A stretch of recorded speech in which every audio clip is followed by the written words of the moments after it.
Welcome ਦੋਸਤੋ, ਸਵਾਗਤ ਹੈ ਤੁਹਾਡਾ ਸਾਰਿਆਂ ਦਾ ਤੁਹਾਡੇ ਆਪਣੇ ਪਸੰਦੀਦਾ ਚੈਨਲ ਪੋਜ਼ਿਟਿਵ ਵਾਈਬ ਪੰਜਾਬ ਦੇ ਉੱਪਰ। ਸੋ ਆਪਣੀ ਪੋਲਿਟੀ ਦੀ ਸੀਰੀਜ਼ ਦੇ ਵਿੱਚ ਜੋ ਅੱਜ ਆਪਣੀ ਵੀਡੀਓ ਲੈ ਕੇ ਆਏ ਹਾਂ, ਇਸ ਦੇ ਵਿੱਚ ਆਪਾਂ ਜੋ ਡਿਸਕਸ ਕਰਨ ਲੱਗੇ ਹਾਂ ਉਹ remaining members of the union executive.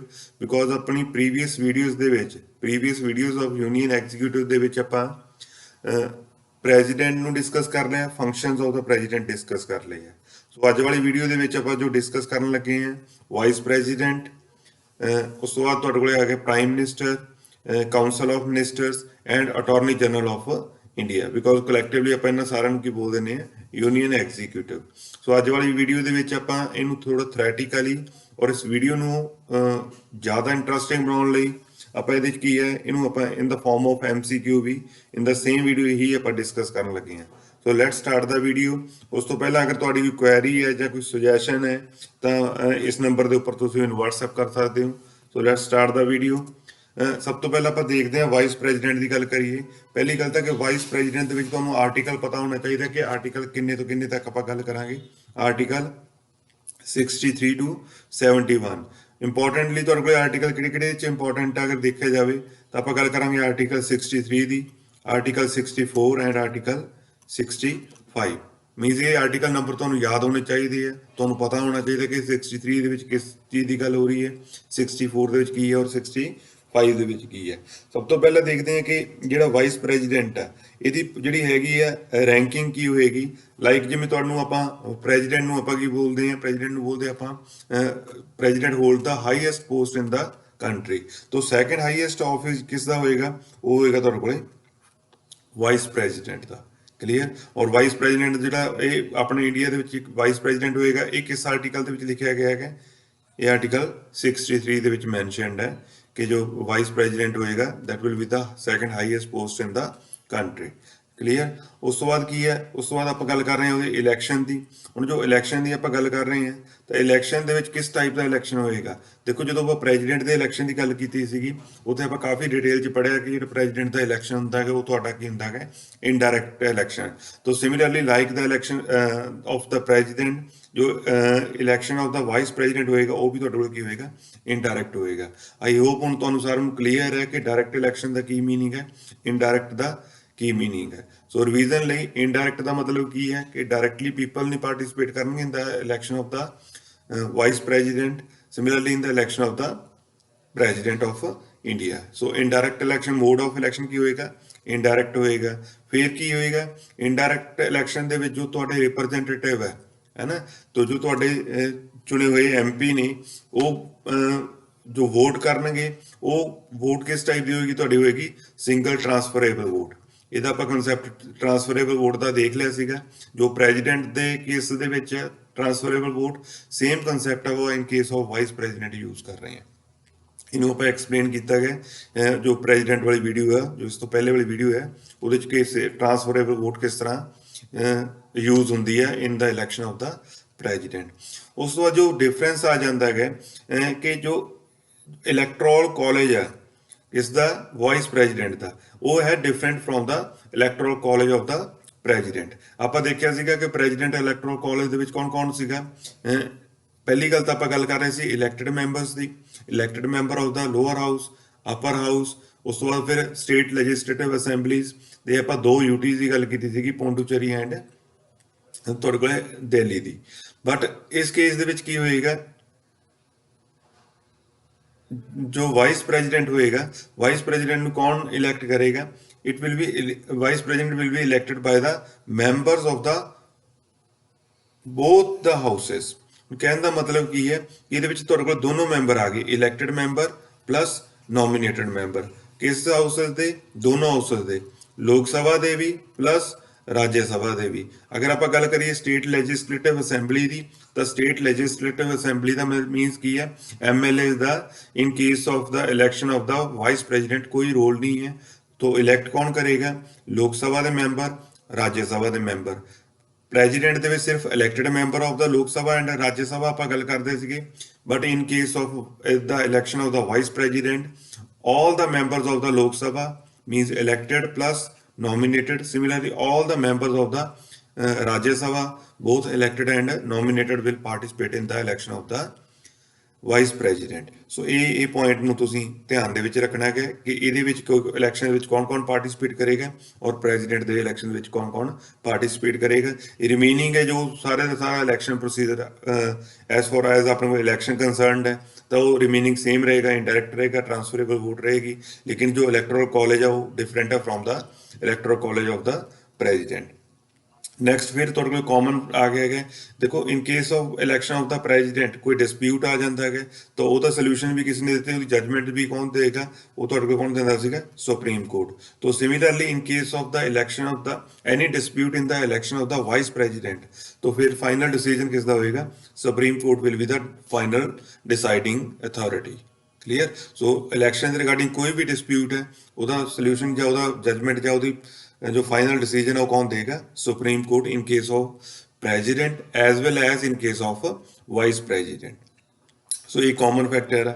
उस तो बाद आ गई है क्वालिफिकेशन। और जी क्वालिफिकेशन है प्रेजिडेंट की एंड वाइस प्रेजिडेंट की वो सेम ही है एक्सैप्ट एक सिंगल स्टेटमेंट से। देखो वाइस प्रेजिडेंट की आप देखी सी, प्रेजिडेंट की सी वो सिटीजन होना चाहिए इंडिया का है। उस तो बाद की है उसकी एज जी होनी चाहिए है, he must have completed 35 years of as.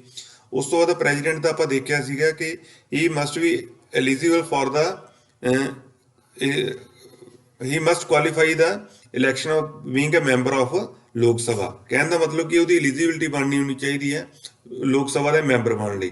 But ਇਸ ਕੇਸ ਦੇ ਵਿੱਚ ਕੀ ਹੋਏਗਾ, ਤੁਹਾਡੇ ਕੋਲੇ ਤੁਹਾਡੇ ਕੋਲੇ ਹੋਏਗਾ ਕਿ ਜਿਹੜੀ ਪ੍ਰੈਜ਼ੀਡੈਂਟ ਦੇ ਲਈ ਤਾਂ ਕੀ ਹੈ ਐਲੀਜੀਬਿਲਟੀ ਹੋਏਗੀ, ਉਹਦੀ ਜੋ ਕੁਆਲੀਫਿਕੇਸ਼ਨ ਹੋਏਗੀ ਉਹ ਕੀ ਹੋਏਗੀ, ਲੋਕ ਸਭਾ ਦੀ। ਲੇਕਿਨ ਇਨ ਕੇਸ ਆਫ ਵਾइस प्रेजिडेंट वो की होएगी ਤੁਹਾਡੇ ਕੋਲੇ राज्य सभा। सो मैं रिपीट कर रहा है, रिमेनिंग जो क्वालिफिकेशन है वो सेम होएगी, मतलब minimum age, citizen of India है ना, जहाँ he should not hold the profit office of profit.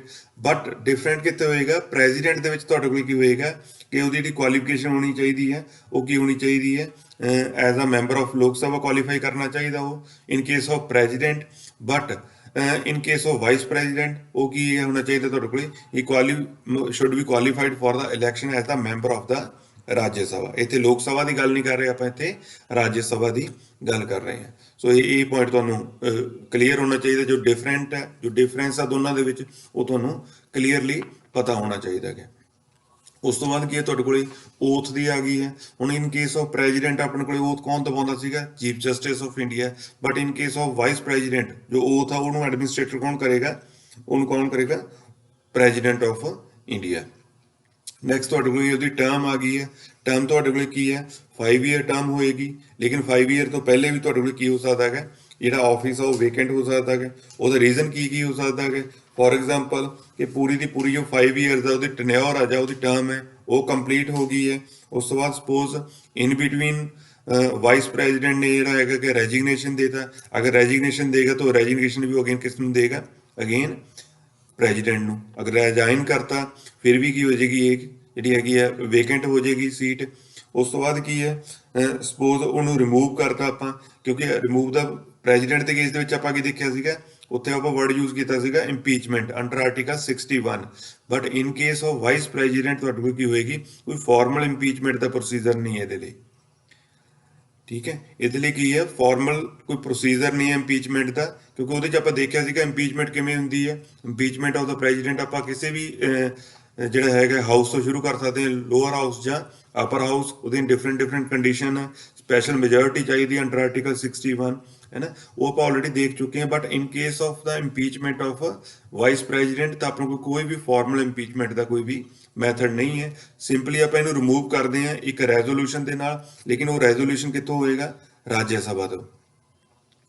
ठीक है, राज्य सभा तो रेजोल्यूशन पास होएगा, लेकिन पास करने के लिए तुहाडे कोल मेजोरिटी किहड़ी होएगी, इफेक्टिव मेजोरिटी होएगी। ये आप ऑलरेडी डिस्कस कर सके हैं, मीनिंग कर चुके हैं। एब्सोल्यूट मेजोरिटी का की मीनिंग है, इफेक्टिव का की है, स्पैशल मेजोरिटी का की मीनिंग है, या सिंपल मेजोरिटी का की मीनिंग है। तो कहने का मतलब कि अगर रिमूव करना वाइस प्रेजिडेंट ਨੂੰ ਤਾਂ ਉਸ ਕੇਸ ਦੇ ਵਿੱਚ ਜਿਹੜਾ ਹੈਗਾ ਰੈਜ਼ੋਲੂਸ਼ਨ ਪਾਸ ਹੋਏਗਾ ਰਾਜ ਸਭਾ ਤੋਂ। ਲੇਕਿਨ ਰਾਜ ਸਭਾ ਦੇ ਵਿੱਚ ਚਾਹੀਦੀ ਕੀ ਹੈ ਆਪਾਂ ਨੂੰ, ਇਫੈਕਟਿਵ ਮੈਜੋਰਿਟੀ। ਸਿਮਿਲਰਲੀ ਉਸ ਚੀਜ਼ ਲਈ ਐਗਰੀ ਕੌਣ ਹੋਣਾ ਚਾਹੀਦਾ ਹੈ, ਲੋਕ ਸਭਾ। ਔਰ ਲੋਕ ਸਭਾ ਦੇ ਵਿੱਚ ਕੀ ਮੈਜੋਰਿਟੀ ਕਿਹੜੀ ਹੋਣੀ ਚਾਹੀਦੀ ਹੈ, ਸਿੰਪਲ ਮੈਜੋਰਿਟੀ। लेकिन इन केस ऑफ प्रेजिडेंट ਜਿਹੜਾ ਇੰਪੀਚਮੈਂਟ ਮੋਸ਼ਨ ਹੈ ਉਹ ਕਿਤੋਂ ਵੀ ਆਪਾਂ ਇਨੀਸ਼ੀਏਟ ਕਰ ਸਕਦੇ ਹਾਂ, ਉਹ ਲੋਕ ਸਭਾ ਤੋਂ ਵੀ ਹੋ ਸਕਦਾ, ਉਹ ਰਾਜ ਸਭਾ ਤੋਂ ਵੀ ਹੋ ਸਕਦਾ ਹੈ। ਆਲਰੇਡੀ ਆਪਾਂ ਇਹ ਡਿਸਕਸ ਕਰ ਲਿਆ ਹੈ। ਸੋ ਇਹ ਜਿਹੜਾ ਡਿਫਰੈਂਟ ਪੁਆਇੰਟ ਹੈ ਇਹਨੂੰ ਯਾਦ ਰੱਖ ਲੈਣਾ। ਕੰਡੀਸ਼ਨ ਕੀ ਹੈ ਤੁਹਾਡੇ ਕੋਲੇ ਕਿ ਵਾਈਸ ਪ੍ਰੈਜ਼ੀਡੈਂਟ ਦਾ ਜਿਹੜਾ ਰੈਜ਼ੋਲੂਸ਼ਨ ਹੋਏਗਾ ਉਹਨੂੰ ਰਿਮੂਵਲ ਦਾ ਉਹਦਾ ਉਸ ਕੰਡੀਸ਼ਨਲੀ ਕਿੱਥੋਂ ਹੋਏਗਾ, ਤੁਹਾਡਾ ਰਾਜ ਸਭਾ ਤੋਂ ਹੋਏਗਾ। ਰਾਜ ਸਭਾ 'ਚ ਇਫੈਕਟਿਵ ਮੈਜੋਰਿਟੀ ਐਂਡ ਲੋਕ ਸਭਾ ਦੇ ਵਿੱਚ ਸਿੰਪਲ ਮੈਜੋਰਿਟੀ। ਇਹ ਪੁਆਇੰਟ ਨੋਟ ਕਰ ਲੈਣੇ ਆ, ਜਾਂ ਅਗਰ ਤੁਹਾਡੇ ਕੋਲ ਕੋਈ ਬੁੱਕ ਆ ਤਾਂ ਉਹਦੇ 'ਚ ਇਹ ਹਾਈਲਾਈਟ ਕਰ ਲੈਣੇ ਆ। ਉਸ ਤੋਂ ਬਾਅਦ ਆ ਜਾਂਦੇ ਤੁਹਾਡੇ ਕੋਲੇ powers and functions of the president vice president. ਸਭ ਤੋਂ ਪਹਿਲਾਂ ਤਾਂ ਇਹਦਾ ਇੰਪੋਰਟੈਂਟ ਤੁਹਾਡੇ ਕੋਲੇ ਕੀ ਆ ਜਾਂਦਾ ਹੈ, ਜਿਹੜਾ ਵਾਈਸ ਪ੍ਰੈਜ਼ੀਡੈਂਟ ਹੈ ਇਹ ਐਕਟ ਕਰਦਾ as a office of chairman of the Rajya Sabha. ਠੀਕ ਹੈ, ਔਰ ਇਹ ਚੀਜ਼ ਮੈਂਸ਼ਨ ਕਿੱਥੇ ਤੁਹਾਡੇ ਕੋਲੇ ਆਰਟੀਕਲ 64 ਦੇ ਵਿੱਚ। ਸਟਾਰਟਿੰਗ ਤੁਹਾਨੂੰ ਮੈਂ ਦੱਸਿਆ ਸੀਗਾ ਕਿ 3 ਆਰਟੀਕਲ ਆਪਾਂ ਯਾਦ ਰੱਖਣੇ ਆ, 63, 64 ਐਂਡ 65। ਹੁਣ 64 ਦੇ ਵਿੱਚ ਕੀ ਮੈਂਸ਼ਨਡ ਹੈ ਕਿ ਜੋ ਵਾਈਸ ਪ੍ਰੈਜ਼ੀਡੈਂਟ ਹੋਏਗਾ he will act as a ex office of chairman of the Rajya Sabha. Chairman ਮਤਲਬ ਕੀ ਹੈ, ਸਿਮਿਲਰਲੀ ਜਿੱਦਾਂ ਤੁਹਾਡੇ ਕੋਲੇ ਕੀ ਹੈ ਲੋਕ ਸਭਾ ਦੇ ਵਿੱਚ ਸਪੀਕਰ ਜੋ ਰੋਲ ਪਰਫਾਰਮ ਕਰਦਾ ਹੈ, similarly in case of Rajya ਸਭਾ ਜੋ ਪਰਫਾਰਮ ਕਰਦਾ ਰੋਲ ਉਹ ਕੀ ਹੋਏਗਾ, ਤੁਹਾਡੇ ਕੋਲੇ ਚੇਅਰਮੈਨ ਹੋਏਗਾ। ਕਲੀਅਰ। ਉਸ ਤੋਂ ਬਾਅਦ ਸੈਕੰਡ ਕੀ ਹੈ ਤੁਹਾਡੇ ਕੋਲੇ, he acts as a president when the vacancy occurs in the office of the president. ਹੈ ਨਾ, ਮੰਨ ਲਓ ਕੀ ਹੈ ਕਿ ਕਿਸੇ ਕਾਰਨ ਕਰਕੇ ਜਿਹੜਾ ਤੁਹਾਡੇ ਕੋਲ ਪ੍ਰੈਜ਼ੀਡੈਂਟ ਦੀ ਵੈਕੈਂਸੀ ਆ ਗਈ ਹੈ, ਵੈਕੈਂਸੀ ਇਨ ਦਾ ਸੈਂਸ ਕਿ ਪ੍ਰੈਜ਼ੀਡੈਂਟ ਦਾ ਆਫਿਸ ਖਾਲੀ ਹੋ ਗਿਆ, ਸਪੋਜ਼ ਉਹਦਾ ਕੀ ਰਿਜ਼ਾਈਨ ਇੰਪੀਚਮੈਂਟ ਹੋ ਗਈ ਹੈ, ਜਾਂ ਤੁਹਾਡੇ ਕੋਲ ਇਨ ਬਿਟਵੀਨ ਡੈਥ ਹੋ ਗਈ ਹੈ, ਜਾਂ ਕੋਈ ਇਲਨੈਸ ਹੋ ਗਈ ਹੈ ਨਾ, ਉਸ ਕੇਸ ਦੇ ਵਿੱਚ ਤੁਹਾਡੇ ਕੋਲ ਜਿਹੜਾ ਵਾਈਸ ਪ੍ਰੈਜ਼ੀਡੈਂਟ ਹੈ ਉਹ ਕੀ ਪਰਫਾਰਮ ਕਰੇਗਾ, ਕਿਸ ਦੀ ਡਿਊਟੀ ਪਰਫਾਰਮ ਕਰੇਗਾ, ਪ੍ਰੈਜ਼ੀਡੈਂਟ ਦੀ। ਇਹ ਚੀਜ਼ ਮੈਂਸ਼ਨ ਕਿੱਥੇ ਆਪਣੇ ਕੋਲੇ ਆਰਟੀਕਲ 65 ਦੇ ਵਿੱਚ। ਕਲੀਅਰ। ਸੋ ਇਹ ਦੋ ਇਹਦੇ ਫੰਕਸ਼ਨਸ ਆ। ਹੁਣ ਇਹਦੇ 'ਚ ਇੱਕ ਪੁਆਇੰਟ ਹੋਰ ਤੁਸੀਂ ਇਹ 'ਚ ਯਾਦ ਰੱਖ ਲੈਣਾ ਹੈ ਕਿ ਸਪੋਜ਼ ਦੇਖੋ ਜੋ ਵਾਈਸ ਪ੍ਰੈਜ਼ੀਡੈਂਟ ਆ ਉਹ ਪਰਫਾਰਮ ਕਰ ਰਿਹਾ ਫੰਕਸ਼ਨਸ ਆਫ ਦਾ ਪ੍ਰੈਜ਼ੀਡੈਂਟ, ਫਿਰ ਉਸ ਕੇਸ ਦੇ ਵਿੱਚ ਤੁਹਾਡੇ ਕੋਲ ਜਿਹੜਾ ਹੋਏਗਾ ex office of chairman of Rajya Sabha ਤੁਹਾਡੇ ਕੋਲ ਕੌਣ ਹੋਏਗਾ, ਹੈ ਨਾ। ਜਾਂ ਤੁਹਾਡੇ ਕੋਲ ਇਹ ਲਾ ਲਓ ਕਿ ਜਿਹੜਾ ਵਾਈਸ ਪ੍ਰੈਜ਼ੀਡੈਂਟ ਹੈ, ਕਿਉਂਕਿ ਪ੍ਰੈਜ਼ੀਡੈਂਟ ਤਾਂ ਵਾਈਸ ਪ੍ਰੈਜ਼ੀਡੈਂਟ ਨੂੰ ਕੀ ਬਣਾਤਾ ਆਪਾਂ, ਪ੍ਰੈਜ਼ੀਡੈਂਟ, ਹੈ ਨਾ, ਉਹ ਤਾਂ ਪ੍ਰੈਜ਼ੀਡੈਂਟ ਦੇ ਰੋਲਸ ਪਰਫਾਰਮ ਕਰ ਰਿਹਾ ਜਾਂ ਫੰਕਸ਼ਨ ਪਰਫਾਰਮ ਕਰ ਰਿਹਾ। ਫਿਰ ਵਾਈਸ ਪ੍ਰੈਜ਼ੀਡੈਂਟ ਦੇ ਫੰਕਸ਼ਨਸ ਕੌਣ ਪਰਫਾਰਮ ਕਰੇਗਾ, ਸੋ ਵਾਈਸ ਪ੍ਰੈਜ਼ੀਡੈਂਟ ਦੇ ਜਿਹੜੇ ਫੰਕਸ਼ਨ ਦਾ ਉਹ ਕੋਈ ਵੀ ਪਰਫਾਰਮ ਨਹੀਂ ਕਰੇਗਾ। ਬੇਸਿਕਲੀ ਜਿਹੜਾ ਇਹਦਾ ਕੰਮ ਹੁੰਦਾ ਹੈ ਉਹ ਕੀ ਹੁੰਦਾ ਹੈ, ex office of chairman of the Rajya Sabha. So ਇਸ ਕੰਮ ਨੂੰ ਕਰਨ ਦੇ ਲਈ ਤੁਹਾਡੇ ਕੋਲ ਕੀ ਆ ਜਾਏਗਾ, deputy chairman of the Rajya Sabha. ਮਤਲਬ ਇਹ ਵਾਲੀ ਸੀਟ ਨੂੰ ਤਾਂ deputy chairman of Rajya Sabha handle ਕਰੇਗਾ, ਲੇਕਿਨ ਵਾਈਸ ਪ੍ਰੈਜ਼ੀਡੈਂਟ ਵਾਲੀ ਸੀਟ ਨੂੰ ਕੋਈ ਵੀ ਆ ਕੇ ਆਕੂਪਾਈ ਨਹੀਂ ਕਰੇਗਾ। ਕਿਸ ਪੀਰੀਅਡ ਦੇ ਲਈ, ਜਿਸ ਪੀਰੀਅਡ ਦੇ ਲਈ ਤੁਹਾਡੇ ਕੋਲੇ ਵਾਈਸ ਪ੍ਰੈਜ਼ੀਡੈਂਟ ਪਰਫਾਰਮ ਕਰ ਰਿਹਾ functions of the president. So ਇਹ ਪੁਆਇੰਟ ਵਾਈਸ ਪ੍ਰੈਜ਼ੀਡੈਂਟ ਦੇ ਆਪਾਂ ਯਾਦ ਰੱਖ ਲੈਣੇ ਆ। ਇਸ ਦੇ ਬੇਸਿਸ ਦਾ ਆਪਾਂ ਕੁਐਸਚਨਸ ਵੀ ਕਰਾਂਗੇ, ਫਿਰ ਹੋਰ ਕਲੈਰਿਟੀ ਹੋ ਜਾਏਗੀ। ਬਟ ਪਹਿਲੇ ਆਪਾਂ ਇਹਨਾਂ ਚਾਰਾਂ ਨੂੰ ਆਪਾਂ ਡਿਸਕਸ ਕਰ ਰਹੇ ਹਾਂ। ਵਾਈਸ ਪ੍ਰੈਜ਼ੀਡੈਂਟ ਤੋਂ ਬਾਅਦ ਆਪਾਂ ਨੈਕਸਟ ਆਪਾਂ ਡਿਸਕਸ ਕਰਨ ਲੱਗੇ ਹਾਂ ਪ੍ਰਾਈਮ ਮਿਨਿਸਟਰ।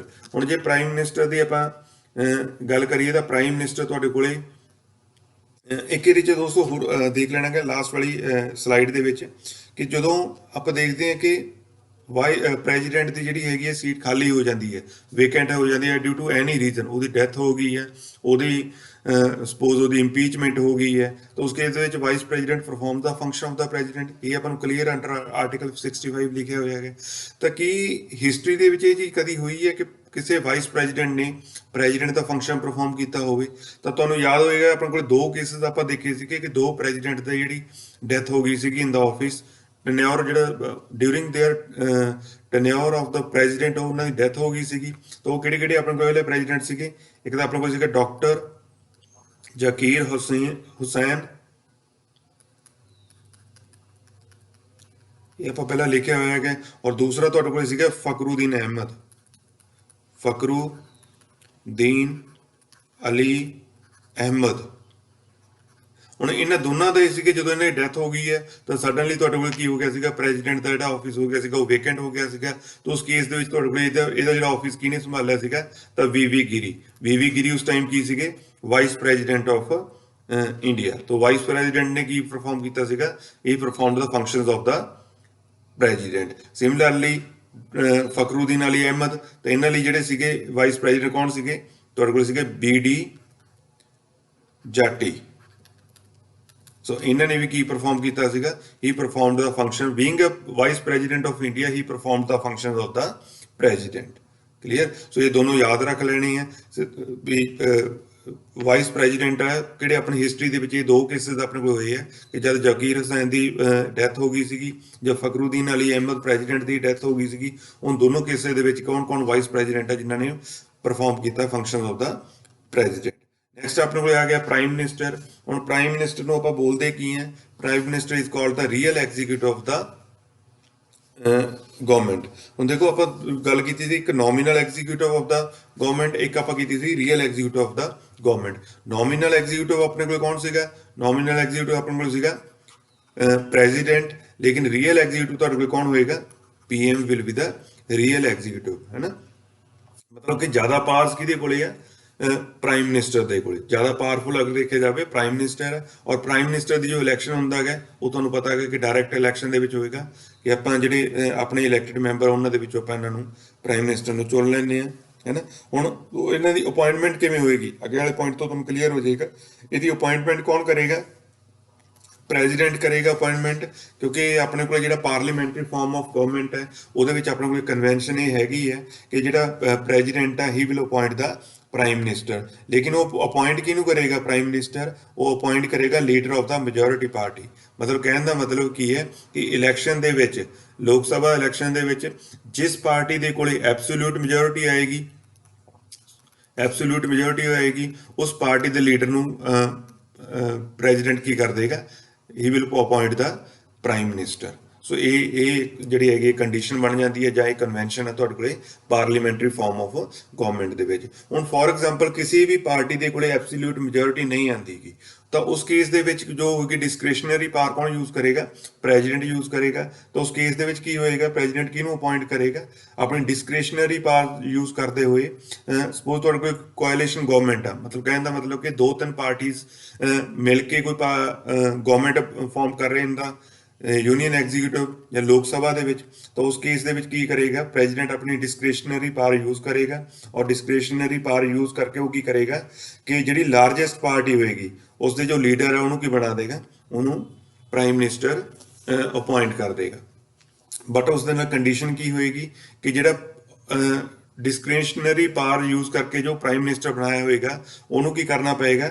ਉਹਨੂੰ ਵੋਟ ਆਫ ਕੌਨਫੀਡੈਂਸ ਸ਼ੋ ਕਰਨਾ ਪਏਗਾ, ਵੋਟ ਆਫ ਕੌਨਫੀਡੈਂਸ। ਲੇਕਿਨ ਉਹਦਾ ਟਾਈਮ ਪੀਰੀਅਡ ਕੀ ਹੋਏਗਾ? ਵਿਦਿਨ 1 ਮੰਥ, ਹੈ ਨਾ। ਇਸ ਕੇਸ ਦੇ ਵਿੱਚ ਕੋਆਲੀਸ਼ਨ ਗਵਰਨਮੈਂਟ ਦੇ ਵਿੱਚ ਉਹਨੂੰ ਵੋਟ ਆਫ ਕੌਨਫੀਡੈਂਸ ਸ਼ੋ ਕਰਨਾ ਪਏਗਾ ਔਰ ਉਹਦਾ ਟੈਨਿਓਰ ਕੀ ਹੋਏਗਾ? Within 1 month. ਹੁਣ ਅਗਰ ਇਹ ਦੇਖਿਆ ਜਾਵੇ ਜੋ ਆਪਾਂ ਗੱਲ ਕੀਤੀ ਹੈ ਕਿ ਜਿਹੜੀ ਡਿਸਕ੍ਰਿਸ਼ਨਰੀ ਪਾਵਰਸ ਹੈਗੀ ਆ ਪ੍ਰੈਜ਼ੀਡੈਂਟ ਦੀ, ਕਿ ਹਿਸਟਰੀ ਦੇ ਵਿੱਚ ਇਹ ਕਦੀ ਹੋਇਆ ਹੈਗਾ ਕਿ ਉਹਨੇ with the help of discretionary powers ਉਹਨੇ ਕਿਸੇ ਨੂੰ ਜਿਹੜਾ ਹੈਗਾ ਕਿ ਪ੍ਰਾਈਮ ਮਿਨਿਸਟਰ ਅਪਾਇੰਟ ਕੀਤਾ ਹੋਵੇ? ਮੀਨਸ ਕਿ ਅਗਰ ਇਸ ਕਿਸੇ ਸਿੰਗਲ ਪਾਰਟੀ ਕੋਲੇ ਐਬਸੋਲੂਟ ਮੈਜੋਰਿਟੀ ਨਹੀਂ ਆਉਂਦੀ ਤਾਂ ਉਸ ਕੇਸ ਦੇ ਵਿੱਚ ਕਿਸੇ ਪ੍ਰੈਜ਼ੀਡੈਂਟ ਨੇ ਕਿ ਯੂਜ਼ਿੰਗ ਦਾ ਡਿਸਕ੍ਰਿਸ਼ਨਰੀ ਪਾਵਰਸ ਕਿਸੇ ਪ੍ਰਾਈਮ ਮਿਨਿਸਟਰ ਨੂੰ ਅਪਾਇੰਟ ਕੀਤਾ ਹੈ ਜਾਂ ਨਹੀਂ ਕੀਤਾ ਹੈ। ਫੋਰ ਐਗਜ਼ਾਮਪਲ ਐਗਜ਼ਾਮ ਦੇ ਵਿੱਚ ਕੋਈ ਇਦਾਂ ਦਾ ਕੁਐਸਚਨ ਆ ਗਿਆ ਜਾਂ ਕੋਈ ਇਦਾਂ ਦੀ ਸਟੇਟਮੈਂਟ ਆ ਗਈ ਹੈ ਤਾਂ ਹਿਸਟਰੀ ਦੇ ਵਿੱਚ ਆਪਣਾ ਕੋਈ ਹੋਇਆ ਕਿ 1979 ਦੇ ਵਿੱਚ 1979 ਦੇ ਵਿੱਚ ਆਪਣੇ ਕੋਲ ਜਿਹੜੇ ਸੀਗੇ ਪ੍ਰੈਜ਼ੀਡੈਂਟ ਸੀਗੇ NS ਰੈਡੀ। ਉਹਨਾਂ ਨੇ ਜਿਹੜਾ ਸੀਗਾ ਪ੍ਰਾਈਮ ਮਿਨਿਸਟਰ ਅਪਾਇੰਟ ਕੀਤਾ ਸੀਗਾ ਚਰਨ ਸਿੰਘ। ਕਦੋਂ ਦੀ ਗੱਲ ਕਰ ਰਹੇ ਹਾਂ ਆਪਾਂ? ਜਦੋਂ ਤੁਹਾਡੇ ਕੋਲ Janata government Morarji Desai prime minister ਸੀਗੇ, ਜਦੋਂ ਉਹਨਾਂ ਦੀ ਗਵਰਨਮੈਂਟ ਫਾਲ ਕਰ ਗਈ ਸੀਗੀ, ਉਸ ਕੇਸ ਦੇ ਵਿੱਚ ਜਿਹੜਾ ਸੀਗਾ using the discretionary powers of the president ਜਿਹੜਾ ਸੀਗਾ Charan Singh was appointed as a prime minister. ਇਹ ਕਦੋਂ ਦੀ ਗੱਲ ਕਰ ਰਹੇ ਆਪਾਂ? 79 ਦੀ। ਸੈਕਿੰਡ ਕੇਸ ਤੁਹਾਡੇ ਕੋਲ ਕੀ ਹੋਏਗਾ? ਡਿਸਕ੍ਰਿਸ਼ਨਰੀ ਪਾਵਰ ਕਿੱਥੇ ਯੂਜ਼ ਕਰੇਗਾ? ਫੋਰ ਐਗਜ਼ਾਮਪਲ ਤੁਹਾਡੇ ਕੋਲ ਕੀ ਇਹੋ ਜਿਹੀ ਸਿਚੁਏਸ਼ਨ ਆ ਗਈ ਹੈ ਕਿ ਜਿਹੜਾ ਤੁਹਾਡੇ ਕੋਲੇ ਪ੍ਰਾਈਮ ਮਿਨਿਸਟਰ ਦਾ ਜਿਹੜਾ ਆਫਿਸ ਹੈ ਉਹ ਸਡਨਲੀ ਖਾਲੀ ਹੋ ਗਿਆ ਹੈ। For example prime minister the death ਹੋ ਗਈ ਹੈ ਤਾਂ ਉਸ ਕੇਸ ਦੇ ਵਿੱਚ ਵੀ ਜਿਹੜਾ ਪ੍ਰੈਜ਼ੀਡੈਂਟ ਯੂਜ਼ ਕਰੇਗਾ ਉਹ ਯੂਜ਼ ਕੀ ਕਰੇਗਾ? ਉਹ ਆਪਣੀ ਯੂਜ਼ ਕਰੇਗਾ ਡਿਸਕ੍ਰਿਸ਼ਨਰ ਪਾਵਰ।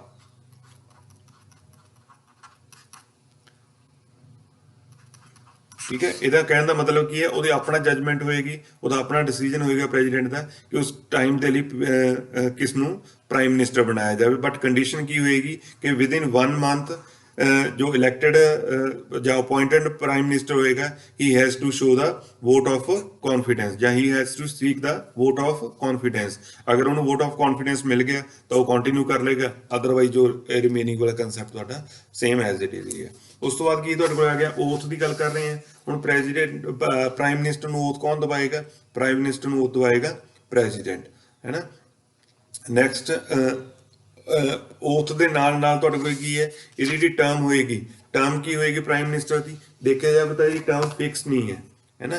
ਪ੍ਰਾਈਮ ਮਿਨਿਸਟਰ ਦੀ ਟਰਮ ਦੇਖੋ, ਲੋਕ ਸਭਾ ਦੀ ਤਾਂ ਆਪਾਂ ਨੂੰ ਪਤਾ ਹੈ ਕਿ 5 ਸਾਲ, ਲੇਕਿਨ ਪ੍ਰਾਈਮ ਮਿਨਿਸਟਰ ਦੀ ਟਰਮ ਕੀ ਹੈ, ਕਦ ਤੱਕ ਹੈ, ਜਦ ਤੱਕ ਉਹਦੇ ਕੋਲੇ ਕੀ, ਪ੍ਰਾਈਮ ਮਿਨਿਸਟਰ ਦੇ ਕੋਲੇ ਕੀ ਹੋਏਗਾ, ਦੇਖਿਆ ਜਾਵੇ ਤਾਂ ਜਦ ਤੱਕ ਉਹਦੇ ਪ੍ਰਾਈਮ ਮਿਨਿਸਟਰ ਦੇ ਕੋਲੇ ਮੈਜੋਰਿਟੀ ਹੈ, ਮੈਜੋਰਿਟੀ ਕੀ ਹੈ, ਐਬਸੋਲੂਟ ਮੈਜੋਰਿਟੀ ਉਹਨੂੰ ਮਿਲ ਗਈ ਹੈ। ਉਸ ਤੋਂ ਬਾਅਦ ਕਿ ਜਦ ਤੱਕ ਉਹਦੇ ਕੋਲੇ ਮੈਜੋਰਿਟੀ ਹੋਏਗੀ ਉਦ ਤੱਕ ਉਹ ਤੁਹਾਡੇ ਕੋਲ ਕੀ ਰਹੇਗਾ, ਪ੍ਰਾਈਮ ਮਿਨਿਸਟਰ ਰਹੇਗਾ। ਕਹਿਣ ਦਾ ਮਤਲਬ ਕਿ ਅਪਾਇੰਟ ਕਰਨਾ ਪ੍ਰੈਜ਼ੀਡੈਂਟ ਦੇ ਲਈ ਪ੍ਰਾਈਮ ਮਿਨਿਸਟਰ ਨੂੰ ਈਜ਼ੀ ਹੈ, ਲੇਕਿਨ ਪ੍ਰੈਜ਼ੀਡੈਂਟ ਨੂੰ ਹਟਾਉਣਾ ਉਹਨਾਂ ਈਜ਼ੀ ਨਹੀਂ ਹੈ। ਕਦ ਤੱਕ ਈਜ਼ੀ ਨਹੀਂ ਹੈ, ਕਿਉਂ ਈਜ਼ੀ ਨਹੀਂ ਹੈ, ਕਿਉਂਕਿ ਜਦ ਤੱਕ ਉਹਦੇ ਕੋਲ ਮੈਜੋਰਿਟੀ ਸਪੋਰਟ ਹੈ ਉਦੋਂ ਤੱਕ ਉਹ ਪ੍ਰਾਈਮ ਮਿਨਿਸਟਰ ਕੀ ਹੋਏਗਾ, he will hold the post of the prime minister. Clear. ਲੇਕਿਨ ਇਹ ਹੈ ਕਿ ਇਹ ਤੁਹਾਡੇ ਕੋਲੇ ਜੋ ਪ੍ਰਾਈਮ ਮਿਨਿਸਟਰ ਹੈ ਇਹਨੂੰ ਅਪਾਇੰਟ ਕੌਣ ਕਰਦਾ ਹੈ, ਇਹਨੂੰ ਅਪਾਇੰਟ ਕਰਦਾ ਹੈ ਪ੍ਰੈਜ਼ੀਡੈਂਟ। ਲੇਕਿਨ ਅਗਰ ਇਹਨੂੰ ਹਟਾਉਣਾ ਹੈ ਤਾਂ ਹਟਾਉਣਾ ਪ੍ਰੈਜ਼ੀਡੈਂਟ ਦੇ ਲਈ ਉਹਨਾਂ ਈਜ਼ੀ ਨਹੀਂ ਹੈ ਜਿੰਨਾ ਉਸਨੂੰ ਅਪਾਇੰਟ ਕਰਨਾ ਈਜ਼ੀ ਹੈ। ਉਸ ਤੋਂ ਬਾਅਦ ਆ ਗਈ ਇਹਦੀ ਪਾਵਰਸ ਦੀ ਗੱਲ ਕਰਦੇ ਹਾਂ ਤਾਂ ਪਾਵਰਸ ਦੇ ਵਿੱਚ ਆਪਾਂ ਦੇਖਦੇ ਕੀ ਹੈ ਕਿ ਸਭ ਤੋਂ ਪਹਿਲਾਂ ਤਾਂ ਕੀ ਹੈ, ਇਹਦੀ ਪ੍ਰਾਈਮ ਮਿਨਿਸਟਰ ਦੀ ਪਾਵਰ ਕੀ ਹੈ ਕਿ ਜੋ ਵੀ ਤੁਹਾਡੇ ਕੋਲ ਮਿਨਿਸਟਰਸ ਹੈ ਉਹਨਾਂ ਦੀ ਰეკਮੈਂਡੇਸ਼ਨ ਕੌਣ ਭੇਜਦਾ ਹੈ, ਪ੍ਰਾਈਮ ਮਿਨਿਸਟਰ ਭੇਜਦਾ ਹੈ ਨਾ। ਕਾਉਂਸਲ ਆਫ ਮਿਨਿਸਟਰ ਜਾਂ ਤੁਹਾਡੇ ਕੋਲੇ ਜਾਂ ਡਿਫਰੈਂਟ ਪੋਰਟਫੋਲੀਓਜ਼ ਅਲਾਟ ਕਰਨੇ ਹੈ ਜਾਂ ਪੋਰਟਫੋਲੀਓਜ਼ ਨੂੰ ਰੀਸ਼ਫਲ ਕਰਨਾ ਹੈ, ਇਹ ਸਾਰੀ ਰეკਮੈਂਡੇਸ਼ਨ ਕੌਣ ਭੇਜਦਾ ਹੈ, ਤੁਹਾਡੇ ਕੋਲੇ ਪ੍ਰਾਈਮ ਮਿਨਿਸਟਰ ਭੇਜਦਾ ਹੈ। On the recommendation of the prime minister president ਕੀ ਕਰਦਾ, ਤੁਹਾਡੇ ਕੋਲੇ ਕਾਉਂਸਲ ਆਫ ਮਿਨਿਸਟਰਸ ਨੂੰ ਅਪਾਇੰਟ ਕਰਦਾ ਹੈ। ਉਸ ਤੋਂ ਬਾਅਦ ਕੀ ਹੈ, presides over the meeting of the council of minister. ਇਹ ਦੇਖ ਲਓ ਕਿ ਕਾਉਂਸਲ ਆਫ ਮਿਨਿਸਟਰ ਦਾ ਸਮਝ ਲਓ ਇਹ ਕੀ ਹੈ, ਹੀ is the leader of the house, ਹੈ ਨਾ। ਤਾਂ ਇਟ ਮੀਨਸ ਉਹਦੀ ਮੀਟਿੰਗ ਨੂੰ ਕੌਣ ਚੇਅਰ ਕਰੇਗਾ, ਪ੍ਰਾਈਮ ਮਿਨਿਸਟਰ ਚੇਅਰ ਕਰੇਗਾ। ਫਿਰ ਕੀ ਹੈ, ਅਗਰ ਆਪਾਂ ਦੇਖਿਆ ਜਾਵੇ ਕਿ ਪ੍ਰੈਜ਼ੀਡੈਂਟ ਦੇ ਲਈ ਇਹਦੀ ਕੀ ਰਿਸਪੌਂਸਿਬਿਲਿਟੀ ਹੁੰਦੀ ਹੈ ਪ੍ਰਾਈਮ ਮਿਨਿਸਟਰ ਦੀ, ਤਾਂ ਜਿਹੜਾ ਪ੍ਰਾਈਮ ਮਿਨਿਸਟਰ ਹੈ ਇਹ ਬੇਸਿਕਲੀ ਤੁਹਾਡੇ ਕੋਲ ਇੱਕ ਗੈਪ ਕਵਰ ਕਰਦਾ ਹੈਗਾ ਬਿਟਵੀਨ ਦਾ ਜੋ ਹੈਗਾ ਕਿ president and the council of minister. ਕਹਿਣ ਦਾ ਮਤਲਬ ਜੋ ਵੀ ਕਾਉਂਸਲ ਆਫ ਮਿਨਿਸਟਰ ਦਾ ਡਿਸੀਜਨ ਹੋਏਗਾ, ਹੈ ਨਾ, ਡਿਸੀਜਨ ਜੋ ਵੀ ਹੋਏਗਾ ਕਾਉਂਸਲ ਆਫ ਮਿਨਿਸਟਰਸ ਦਾ, ਉਹ ਕੌਣ ਕਮਿਊਨੀਕੇਟ ਕਰੇਗਾ, ਉਹ ਕਰੇਗਾ ਪ੍ਰਾਈਮ ਮਿਨਿਸਟਰ। ਕਿਸ ਨੂੰ ਕਮਿਊਨੀਕੇਟ ਕਰੇਗਾ, ਪ੍ਰੈਜ਼ੀਡੈਂਟ ਨੂੰ। ਸੋ ਬੇਸਿਕਲੀ ਜੋ ਪ੍ਰਾਈਮ ਮਿਨਿਸਟਰ ਹੈ ਇਸ ਜਿਹੜਾ ਹੈਗਾ ਕਿ ਉਹ ਕਵਰ ਕਰਦਾ ਹੈ gap between the council of the minister and the president, ਦੋਨਾਂ ਦਾ ਜੋ ਕਮਿਊਨੀਕੇਸ਼ਨ ਪੋਸੀਬਲ ਕਿਵੇਂ ਹੁੰਦਾ ਹੈ with help of prime minister. ਉਸ ਤੋਂ ਬਾਅਦ ਕੀ ਹੈ, ਹੋਰ ਦੇਖਿਆ ਜਾਵੇ ਪ੍ਰਾਈਮ ਮਿਨਿਸਟਰ ਦੀਆਂ ਕਿਹੜੀਆਂ ਤੁਹਾਡੇ ਕੋਲੇ ਪਾਵਰਸ ਨੇ ਜਾਂ ਕਿਹੜੇ ਫੰਕਸ਼ਨ ਨੇ। ਪ੍ਰਾਈਮ ਮਿਨਿਸਟਰ ਜਿਹੜਾ ਕਰਦਾ ਹੈ ਪ੍ਰੈਜ਼ੀਡੈਂਟ ਨੂੰ ਐਡਵਾਈਜ਼ ਕਰਦਾ ਹੈ ਜਿਹੜੀਆਂ ਮੇਜਰ ਅਪਾਇੰਟਮੈਂਟਸ ਨੇ ਜਾਂ ਇੰਪੋਰਟੈਂਟ ਅਪਾਇੰਟਮੈਂਟਸ ਨੇ। ਸਪੋਜ਼ ਤੁਹਾਡੇ ਕੋਲੇ ਕੈਗ ਆ ਗਿਆ, ਅਟਾਰਨੀ ਜਨਰਲ ਆਫ ਇੰਡੀਆ ਆ ਗਿਆ, ਚੇਅਰਮੈਨ ਆਫ UPSC ਆ ਗਿਆ, ਹੈ ਨਾ, ਜਾਂ ਚੇਅਰਮੈਨ ਤੁਹਾਡੇ ਕੋਲੇ ਇਲੈਕਸ਼ਨ ਚੀਫ ਇਲੈਕਸ਼ਨ ਕਮਿਸ਼ਨਰ ਆ ਗਿਆ, chairman of the finance commission ਆ ਗਿਆ। ਇਹ ਸਾਰੀਆਂ ਜੋ ਮੇਜਰ ਅਪਾਇੰਟਮੈਂਟਸ ਨੇ ਇਹ ਕਰਦਾ ਪ੍ਰੈਜ਼ੀਡੈਂਟ ਹੈ, but on the recommendation of ਜਾਂ on the advice of prime minister. So these were the basic ਜੋ ਸੀਗੇ ਇਹਦੇ functions of the prime minister. ਫਿਰ ਆਪਾਂ ਅਗੇਨ ਕੁਐਸਚਨ ਦੇਖਣੇ ਆ ਕਿ MCQ ਦੇ ਵਿੱਚ, ਫਿਰ ਆਪਾਂ ਇਹਨਾਂ ਨੂੰ ਡਿਟੇਲਸ ਦੇਖਦੇ ਹਾਂ, ਦੁਬਾਰਾ ਰਿਵਾਈਜ਼ ਹੋ ਜਾਏਗਾ ਤੁਹਾਡਾ। ਨੈਕਸਟ ਦੇਖੋ, ਥਰਡ ਆਪਣਾ ਕੋਈ ਆ ਗਿਆ ਕਾਉਂਸਲ ਆਫ ਮਿਨਿਸਟਰ। ਹੁਣ ਕਾਉਂਸਲ ਆਫ ਮਿਨਿਸਟਰ ਦੇ ਵਿੱਚ ਕੀ ਹੈ, ਆਰਟੀਕਲ 75 ਦੇ ਵਿੱਚ ਲਿਖਿਆ ਗਿਆ ਹੈ ਆਪਣੇ ਕੋਲੇ, ਗੱਲ ਕਿਹਦੀ ਕੀਤੀ ਗਈ ਹੈ, ਕਾਉਂਸਲ ਆਫ ਮਿਨਿਸਟਰ ਦੀ। ਉਹਦੇ 'ਚ ਕੀ ਹੋਏਗਾ, ਜਿਹੜਾ ਪ੍ਰਾਈਮ ਮਿਨਿਸਟਰ ਹੋਏਗਾ ਉਹ ਕੀ ਹੋਏਗਾ, head of the council of minister, ਔਰ ਉਹ ਕੀ ਕਰੇਗਾ, advise the president to exercise his functions. Clear. Ultimately ਕੀ ਹੈ, ਜੋ ਡਿਸੀਜਨ ਹੋਏਗਾ ਉਹ ਕਿਹਦਾ ਹੋਏਗਾ, ਕਾਉਂਸਲ ਆਫ ਮਿਨਿਸਟਰਸ ਦਾ, ਜਿਹਦਾ ਹੈਡ ਕੀ ਹੋਏਗਾ, ਤੁਹਾਡੇ ਕੋਲੇ ਪ੍ਰਾਈਮ ਮਿਨਿਸਟਰ ਹੋਏਗਾ। ਔਰ ਇਹ ਕਿਸ ਦੇ ਵੀ ਗੱਲ ਕੀਤੀ ਗਈ ਹੈ, ਆਰਟੀਕਲ 74 ਦੇ ਵਿੱਚ। ਹੁਣ ਕਾਉਂਸਲ ਆਫ ਮਿਨਿਸਟਰ ਦੇ ਵਿੱਚ ਕਾਉਂਸਲ ਆਫ ਮਿਨਿਸਟਰਸ ਨੂੰ ਕੌਣ ਅਪਾਇੰਟ ਕਰਦਾ ਹੈ, ਇਹਨਾਂ ਨੂੰ ਕੌਣ ਅਪਾਇੰਟ ਕਰਦਾ ਹੈ, ਪ੍ਰੈਜ਼ੀਡੈਂਟ। ਪ੍ਰੈਜ਼ੀਡੈਂਟ ਹੋਰ ਕਿਹਨੂੰ ਅਪਾਇੰਟ ਕਰਦਾ ਹੈ, ਪ੍ਰਾਈਮ ਮਿਨਿਸਟਰ ਨੂੰ, ਅਗਰ ਆਪਾਂ ਯੂਨੀਅਨ ਐਗਜ਼ੀਕਿਊਟਿਵ ਦੀ ਗੱਲ ਕਰੀਏ। ਔਰ ਦੂਸਰਾ ਤੁਹਾਡੇ ਕੋਲ ਕੌਣ ਆ ਗਿਆ ਹੈ, ਕਾਉਂਸਲ ਆਫ ਮਿਨਿਸਟਰ। ਹੁਣ ਕਾਉਂਸਲ ਆਫ ਮਿਨਿਸਟਰ ਦੇ ਵਿੱਚ ਤੁਹਾਡੇ ਕੋਲ ਕੀ ਹੋ ਗਿਆ ਹੈ, ਜਿਹੜੇ ਮਿਨਿਸਟਰਸ ਆ ਜਾਂ ਉਹਨਾਂ ਦੇ ਪੋਰਟਫੋਲੀਓਜ਼ ਆ ਉਹ ਕਿਹਨੇ ਦੇਣੇ ਆ, ਉਹ ਪ੍ਰਾਈਮ ਮਿਨਿਸਟਰ ਨੇ ਦੇਣੇ ਆ। ਲੇਕਿਨ ਜੋ ਉਹਦੀ ਅਪਾਇੰਟਮੈਂਟ ਹੋਏਗੀ ਉਹ ਕੌਣ ਕਰੇਗਾ, ਪ੍ਰੈਜ਼ੀਡੈਂਟ ਕਰੇਗਾ। ਲੇਕਿਨ ਪ੍ਰੈਜ਼ੀਡੈਂਟ ਖੁਦ ਨਹੀਂ, ਆਪਣੇ ਆਪ ਨਹੀਂ ਕਰੇਗਾ, he will appoint the council of minister on the advice of the prime minister. So council of minister ਦੀ ਐਡਵਾਈਸ, ਪ੍ਰਾਈਮ ਮਿਨਿਸਟਰ ਦੀ ਐਡਵਾਈਸ ਤੇ ਹੀ ਕਾਉਂਸਲ ਆਫ ਮਿਨਿਸਟਰਸ ਨੂੰ ਉਹ ਅਪਾਇੰਟ ਕਰੇਗਾ ਪ੍ਰੈਜ਼ੀਡੈਂਟ। ਉਸ ਤੋਂ ਬਾਅਦ ਕੀ ਹੈ, ਫਿਰ ਇਹਦੇ 'ਚ ਇੱਕ ਇੰਪੋਰਟੈਂਟ ਤੁਹਾਡੇ ਕੋਲ ਅਮੈਂਡਮੈਂਟ ਆ ਗਈ ਹੈ, 91st ਅਮੈਂਡਮੈਂਟ 2003। ਹੁਣ ਇਹ ਇੰਪੋਰਟੈਂਟ ਕਿਉਂ ਹੈ, ਬਿਕੋਜ਼ ਇਹਦੇ 'ਚ ਆਪਾਂ ਇੱਕ ਚੀਜ਼ ਫਿਕਸ ਕਰਤੀ ਸੀਗੀ ਕਿ ਜਿਹੜੇ ਕਾਉਂਸਲ ਆਫ ਮਿਨਿਸਟਰ ਹੈ ਉਹਦੀ ਜਿਹੜੀ ਮੈਕਸਿਮਮ ਸਟਰੈਂਥ ਹੋਏਗੀ ਉਹ ਕੀ ਹੋਏਗੀ, 50% of the total strength of the Lok Sabha. Previous lecture 'ਚ ਵੀ ਆਪਾਂ ਇਸ ਦੀ ਗੱਲ ਕੀਤੀ ਹੈ। ਸੋ ਮੈਕਸਿਮਮ ਜੋ ਸਟਰੈਂਥ ਹੋ ਸਕਦੀ ਹੈ of the council of ministers of the ਦੀ ਉਹ ਕਿੰਨੀ ਹੋ ਸਕਦੀ ਹੈ, ਮੈਕਸਿਮਮ ਹੋ ਸਕਦੀ ਹੈ 50%। ठीक है, मतलब he shall not exceed the 50% of the total strength of the Lok Sabha. ਠੀਕ ਹੈ, ਇਹ ਕਿਹਦੀ ਗੱਲ ਕਰ ਰਹੇ ਹਾਂ ਆਪਾਂ, ਯੂਨੀਅਨ ਜਿਹੜੀ ਐਗਜ਼ੀਕਿਊਟਿਵ ਦੀ ਹੈ ਜਾਂ ਯੂਨੀਅਨ ਗਵਰਨਮੈਂਟ ਦੀ ਗੱਲ ਕਰ ਰਹੇ ਹਾਂ। ਅਗਰ ਸਟੇਟ ਦੇ ਵਿੱਚ ਹੈ ਤਾਂ ਸਟੇਟ ਦੇ ਵਿੱਚ ਵੀ ਸੇਮ ਕੰਡੀਸ਼ਨ ਤੁਹਾਡੇ ਕੋਲ ਕੀ ਹੋਏਗੀ, 50% ਵਾਲੀ ਸਟੇਟ ਦੇ ਵਿੱਚ ਵੀ ਐਗਜ਼ਿਸਟ ਕਰੇਗੀ। ਉਸ ਤੋਂ ਬਾਅਦ ਕੀ ਹੈ, ਸਪੋਜ਼ ਕਾਉਂਸਲ ਆਫ ਮਿਨਿਸਟਰ ਕੀ ਹੈ ਤੁਹਾਡੇ ਕੋਲੇ, ਇਹ ਰਿਸਪੌਂਸਿਬਲ ਕਿਹਨੂੰ ਹੈ, ਨੈਕਸਟ ਸਟੇਟਮੈਂਟ ਪੜੋ, ਇਹ ਰੀਡ ਆਊਟ ਕਰਦੇ ਆਪਾਂ। The council of minister shall be collectively responsible to the Lok Sabha. Very important statement. Collectively ਕਿਹਨੂੰ ਰਿਸਪੌਂਸਿਬਲ ਨੇ ਉਹ, they are collectively responsible to the Lok Sabha. ਕਿਹਦੀ ਗੱਲ ਕਰ ਰਹੇ ਹਾਂ ਆਪਾਂ, ਕਾਉਂਸਲ ਆਫ ਮਿਨਿਸਟਰ ਦੀ। ਲੇਕਿਨ ਅਗਰ ਆਪਾਂ ਸਿੰਗਲ ਮਿਨਿਸਟਰ ਦੀ ਗੱਲ ਕਰਦੇ ਹਾਂ, ਅਗਰ ਸਿੰਗਲ ਮਿਨਿਸਟਰ ਹੈ ਉਹ ਕਿਹਨੂੰ ਰਿਸਪੌਂਸਿਬਲ ਆ, ਇੰਡੀਵਿਜੂਅਲੀ ਕਿਹਨੂੰ ਰਿਸਪੌਂਸਿਬਲ ਆ, he will be responsible to the president. Individually ਕਿਹਨੂੰ ਰਿਸਪੌਂਸਿਬਲ ਹੈ, ਪ੍ਰੈਜ਼ੀਡੈਂਟ ਨੂੰ, ਲੇਕਿਨ ਕਲੈਕਟਿਵਲੀ ਕਿਹਨੂੰ ਇੰਪੋਰਟੈਂਟ ਰਿਸਪੌਂਸਿਬਲ ਹੈ, ਟੂ ਦਾ ਲੋਕ ਸਭਾ। ਇਹ ਇੰਪੋਰਟੈਂਟ ਸਟੇਟਮੈਂਟ ਯਾਦ ਕਰਨੀ ਹੈ, ਆਪਾਂ ਯਾਦ ਰੱਖਣੀ ਹੈ, ਕੁਐਸਚਨ ਦੇ ਵਿੱਚ ਇਹ ਹੈਲਪਫੁਲ ਰਹੇਗੀ। ਉਸ ਤੋਂ ਬਾਅਦ ਕੀ ਹੈ, a minister who is not a member of the parliament for a period of 6 months shall cease to be a minister. ਕਹਿਣ ਦਾ ਮਤਲਬ ਕੀ ਹੈ ਕਿ ਅਗਰ ਆਪ ਕਾਉਂਸਲ ਆਫ ਮਿਨਿਸਟਰ ਦੇ ਵਿੱਚ ਕਿਸੇ ਨੂੰ ਆਪਾਂ ਮਿਨਿਸਟਰ ਬਣਾ ਰਹੇ ਹਾਂ, है ना, ਜਾਂ ਕੋਈ ਪੋਰਟਫੋਲੀਓ ਦੇ ਰਹੇ हैं ਕਿ ਉਹਦੇ ਲਈ ਕੰਡੀਸ਼ਨ ਹੈ ਕਿ he or she must be the member of either house of the parliament, Lok Sabha the member ਹੋਣਾ ਚਾਹੀਦਾ ਜਾਂ ਉਹ ਰਾਜ ਸਭਾ ਦਾ ਮੈਂਬਰ ਹੋਣਾ ਚਾਹੀਦਾ ਹੈ ਨਾ। ਤਾਂ ਇਹ ਆਪਣਾ ਕੋਈ ਵੀ ਕੰਡੀਸ਼ਨ ਨਹੀਂ ਹੈ, ਆਪਾਂ ਇਹ ਕਿਸੇ ਵੀ ਮੈਂਬਰ ਨੂੰ ਆਪਾਂ ਕਾਉਂਸਲ ਆਫ ਮਿਨਿਸਟਰ ਜਾਂ ਮਿਨਿਸਟਰ ਬਣਾ ਸਕਦੇ ਹਾਂ ਆਪਾਂ। ਬਟ ਕੰਡੀਸ਼ਨ ਕੀ ਹੈ ਕਿ ਵਿਦਿਨ 6 ਮੰਥ, 6 ਮਹੀਨੇ ਦੇ ਵਿੱਚ ਉਹਨੂੰ ਕੀ, he must be the member of the Lok Sabha ਜਾਂ ਰਾਜ ਸਭਾ। ਇਨੀਸ਼ੀਅਲੀ ਕੋਈ ਜ਼ਰੂਰਤ ਨਹੀਂ ਹੈ, ਸਟਾਰਟਿੰਗ ਦੇ ਵਿੱਚ ਕੋਈ ਜ਼ਰੂਰਤ ਨਹੀਂ ਹੈ, ਅਗਰ ਕਿਸੇ ਵੀ ਹਾਊਸ ਦਾ ਮੈਂਬਰ ਨਹੀਂ ਹੈ, neither the member of the lower house Lok Sabha ਜਾਂ ਅਪਰ ਹਾਊਸ ਰਾਜ ਸਭਾ, ਉਹ ਮੰਤਰੀ ਬਣ ਸਕਦਾ ਜਾਂ ਮਿਨਿਸਟਰ ਬਣ ਸਕਦਾ ਹੈ। ਬਟ ਕੰਡੀਸ਼ਨ ਕੀ ਹੈ ਕਿ 6 ਮਹੀਨੇ ਦੇ ਵਿੱਚ ਉਹਨੂੰ ਕੀ ਕਰਨਾ ਪਏਗਾ, ਉਹਨੂੰ ਮਿਨਿਸਟਰ ਬਣਨਾ, ਮੈਂਬਰ ਬਣਨਾ ਪਏਗਾ ਆਫ ਦਾ ਆਈਦਰ ਹਾਊਸ, ਚਾਹੇ ਰਾਜ ਸਭਾ ਦਾ ਮੈਂਬਰ ਬਣ ਜਾਏ ਚਾਹੇ ਲੋਕ ਸਭਾ ਦਾ ਮੈਂਬਰ ਬਣ ਜੇ। ਅਗਰ ਇਦਾਂ ਨਹੀਂ ਕਰ ਪਾਉਂਦਾ ਤਾਂ ਫਿਰ ਜਿਹੜੇ ਹੈਗੇ ਉਹਨੂੰ ਆਪਣੀ ਸੀਜ਼ ਕਰਨੀ ਪਏਗੀ, ਜੋ ਮਿਨਿਸਟਰਸ਼ਿਪ ਹੈ ਉਹਨੂੰ ਆਪਣਾ ਉਹ ਛੱਡਣੀ ਪਏਗੀ। ਉਸ ਤੋਂ ਬਾਅਦ ਕੀ ਹੈ, a minister who is a member of the one house, ਹੈ ਨਾ, ਕਿਸੇ ਵੀ ਇੱਕ ਹਾਊਸ ਦਾ ਮੈਂਬਰ ਹੈ, has the right to speak and to take part in the proceeding of the other house. ਕਹਿਣ ਦਾ ਮਤਲਬ ਹੈ ਕੀ ਹੈ ਕਿ ਜੋ ਲੋਕ ਸਭਾ ਦਾ ਮੈਂਬਰ ਹੈ, ਅਗਰ ਤੁਹਾਡੇ ਕੋਲ ਕੋਈ ਮਿਨਿਸਟਰ ਹੈ, ਉਹ ਰਾਜ ਸਭਾ ਦੇ ਵਿੱਚ ਜਾ ਕੇ ਪਾਰਟਿਸਿਪੇਟ ਕਰ ਸਕਦਾ ਹੈ। ਅਗਰ ਕੋਈ ਰਾਜ ਸਭਾ ਦਾ ਮੈਂਬਰ ਹੈ, being a member of the Rajya Sabha, he can participate in the proceeding of the Lok Sabha. But condition ਕੀ ਹੈ, he can vote only in the house of which he is the member. ਸਿਰਫ vote ਕਿੱਥੇ ਕਰੇਗਾ, ਲੋਕ ਸਭਾ ਵਾਲਾ ਲੋਕ ਸਭਾ 'ਚ vote ਕਰੇਗਾ ਔਰ ਰਾਜ ਸਭਾ ਵਾਲਾ ਰਾਜ ਸਭਾ ਦੇ ਵਿੱਚ ਵੋਟ ਕਰੇਗਾ। ਵੋਟਿੰਗ ਜਿਸ ਦੀ ਮੈਂਬਰਸ਼ਿਪ ਹੈ ਉਸ ਦੇ ਵਿੱਚ ਵੋਟਿੰਗ ਕਰੇਗਾ, ਲੇਕਿਨ ਪ੍ਰੋਸੀਡਿੰਗ ਦੇ ਵਿੱਚ ਪਾਰਟਿਸਿਪੇਟ ਉਹ ਆਈਦਰ ਹਾਊਸ ਦੇ ਵਿੱਚ ਕਰ ਸਕਦਾ, ਲੋਕ ਸਭਾ ਰਾਜ ਸਭਾ ਦੇ ਵਿੱਚ ਵੀ ਕਰ ਸਕਦਾ ਔਰ ਲੋਕ ਸਭਾ ਦੇ ਵਿੱਚ ਤਾਂ ਉਹਦੇ ਕੋਲ ਵੋਟਿੰਗ ਰਾਈਟ ਵੀ ਹੋਏਗਾ ਅਗਰ ਉਹ ਲੋਕ ਸਭਾ ਦਾ ਮੈਂਬਰ ਹੈ। ਸੋ ਇਹ ਸਟੇਟਮੈਂਟਸ ਆਪਾਂ ਨੂੰ ਹੈਲਪਫੁਲ ਹੋਣੀਆਂ ਨੇ ਜਦੋਂ ਆਪਾਂ ਸੋਲਵ ਕਰਾਂਗੇ MCQ। ਕਲੀਅਰ। ਨੈਕਸਟ ਆਪਾਂ ਨੈਕਸਟ ਦੇਖਦੇ ਹਾਂ ਤੁਹਾਡੇ ਕੋਲੇ ਅਟਾਰਨੀ ਜਨਰਲ ਆਫ ਇੰਡੀਆ, ਜੋ ਆਪਾਂ ਲਾਸਟ ਤੁਹਾਡੇ ਕੋਲੇ ਰਹਿ ਗਿਆ ਹੈਗਾ, ਯੂਨੀਅਨ ਐਗਜ਼ੀਕਿਊਟਿਵ ਦਾ ਮੈਂਬਰ ਹੈ। ਸਭ ਤੋਂ ਪਹਿਲਾਂ ਤਾਂ ਇਹਦਾ ਆਰਟੀਕਲ ਯਾਦ ਰੱਖਣਾ ਹੈਗਾ। ਆਰਟੀਕਲ ਤੁਹਾਡੇ ਕੋਲ ਹੋਏਗਾ 76। ਕੀ ਕਹਿੰਦਾ ਹੈਗਾ ਤੁਹਾਡੇ ਕੋਲ, there should be the attorney general of India. ਸਭ ਤੋਂ ਪਹਿਲਾਂ ਕੀ ਹੈ, ਇਹਨੂੰ ਆਪਾਂ ਸਭ ਤੋਂ ਬੋਲਦੇ ਕੀ ਹੈ, highest law officer of the country, ਹੈ ਨਾ। Highest law officer of the country ਆਪਾਂ ਕਿਹਨੂੰ ਬੋਲਦੇ ਹਾਂ, ਅਟਾਰਨੀ ਜਨਰਲ ਆਫ ਇੰਡੀਆ। ਕੌਣ ਅਪਾਇੰਟ ਕਰਦਾ ਹੈਗਾ ਇਹਨੂੰ ਅਪਾਇੰਟ ਕਰਦਾ ਹੈਗਾ ਪ੍ਰੈਜ਼ੀਡੈਂਟ।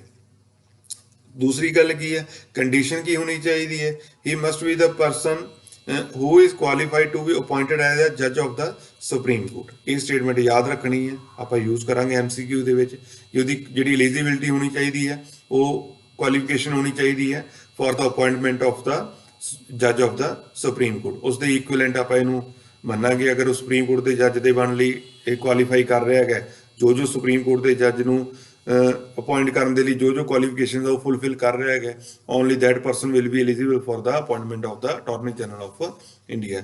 ਫਿਰ ਉਸ ਤੋਂ ਬਾਅਦ ਕੀ ਹੈ, ਇਹਦੀ ਜਿਹੜੀ ਟਰਮ ਹੈ, ਇਹਦੀ ਟਰਮ ਕੀ ਹੈ, term of the attorney general is not fixed by the constitution. ਠੀਕ ਹੈ, ਤਾਂ ਇਹਦੀ ਟਰਮ ਫਿਕਸਡ ਨਹੀਂ ਹੈ।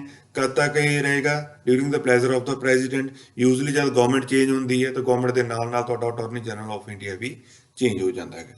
ਉਸ ਤੋਂ ਬਾਅਦ ਇਹ ਡਿਊਟੀਜ਼ ਦੇਖਦੇ ਹਾਂ। ਡਿਊਟੀਜ਼ ਕੀ ਹੈ ਤੁਹਾਡੇ ਕੋਲੇ, ਸਭ ਤੋਂ ਪਹਿਲਾਂ ਕੀ ਹੈ, ਇਹਦਾ ਮੇਨ ਫੰਕਸ਼ਨ ਕੀ ਹੈ, ਐਡਵਾਈਸ ਕਰਨਾ ਗਵਰਨਮੈਂਟ ਆਫ ਇੰਡੀਆ ਨੂੰ। ਕਿਸ ਮੈਟਰ ਦੇ ਵਿੱਚ, ਸਿਰਫ ਲੀਗਲ ਮੈਟਰਸ ਦੇ ਵਿੱਚ। ਫਿਰ ਕੀ ਹੈ, on the behalf of government of India, supreme court ਦੇ ਵਿੱਚ ਕੇਸਸ ਦਾ ਤਾਂ ਉਸ ਦੇ ਵਿੱਚ ਗਵਰਨਮੈਂਟ ਆਫ ਇੰਡੀਆ ਦੀ ਸਾਈਡ ਤੋਂ ਕੌਣ ਡਿਫੈਂਡ ਕਰੇਗਾ, ਉਹ ਤੁਹਾਡੇ ਕੋਲ ਕੌਣ ਕਰੇਗਾ, attorney general of India. Third ਕੀ ਹੈ, he has the right to speak and to take part in the proceeding of the both the houses of the parliament। ਇਹ ਸਭ ਤੋਂ ਇੰਪੋਰਟੈਂਟ ਆ ਜਾਂਦੀ ਹੈ ਜੋ ਐਗਜ਼ਾਮ ਦੇ ਵਿੱਚ ਕੁਐਸਚਨ ਆਉਂਦਾ ਹੈਗਾ ਕਿ ਉਹਦੇ ਕੋਲੇ ਰਾਈਟ ਹੈ, ਕਿਸ ਦੇ ਕੋਲ ਰਾਈਟ ਹੈ, ਅਟਾਰਨੀ ਜਨਰਲ ਆਫ ਇੰਡੀਆ ਦੇ ਕੋਲੇ to participate in the proceeding of the either house of the parliament ਜਾਂ both houses of the parliament. ਮਤਲਬ ਕੀ ਹੈ, ਉਹ ਲੋਕ ਸਭਾ ਦੀ ਪ੍ਰੋਸੀਡਿੰਗ ਦੇ ਵਿੱਚ ਵੀ ਪਾਰਟਿਸਿਪੇਟ ਕਰ ਸਕਦਾ ਹੈ, ਰਾਜ ਸਭਾ ਦੀ ਪ੍ਰੋਸੀਡਿੰਗ ਦੇ ਵਿੱਚ ਵੀ ਪਾਰਟਿਸਿਪੇਟ ਕਰ ਸਕਦਾ ਹੈ। ਸਿਮਿਲਰਲੀ ਅਗਰ ਦੋਨੋਂ ਦੀ ਜੁਆਇੰਟ ਸੀਟਿੰਗ ਹੈ, ਦੋਨਾਂ ਦੀ ਜੁਆਇੰਟ ਸੀਟਿੰਗ ਦੇ ਵਿੱਚ ਵੀ ਪਾਰਟਿਸਿਪੇਟ ਕਰ ਸਕਦਾ ਹੈ।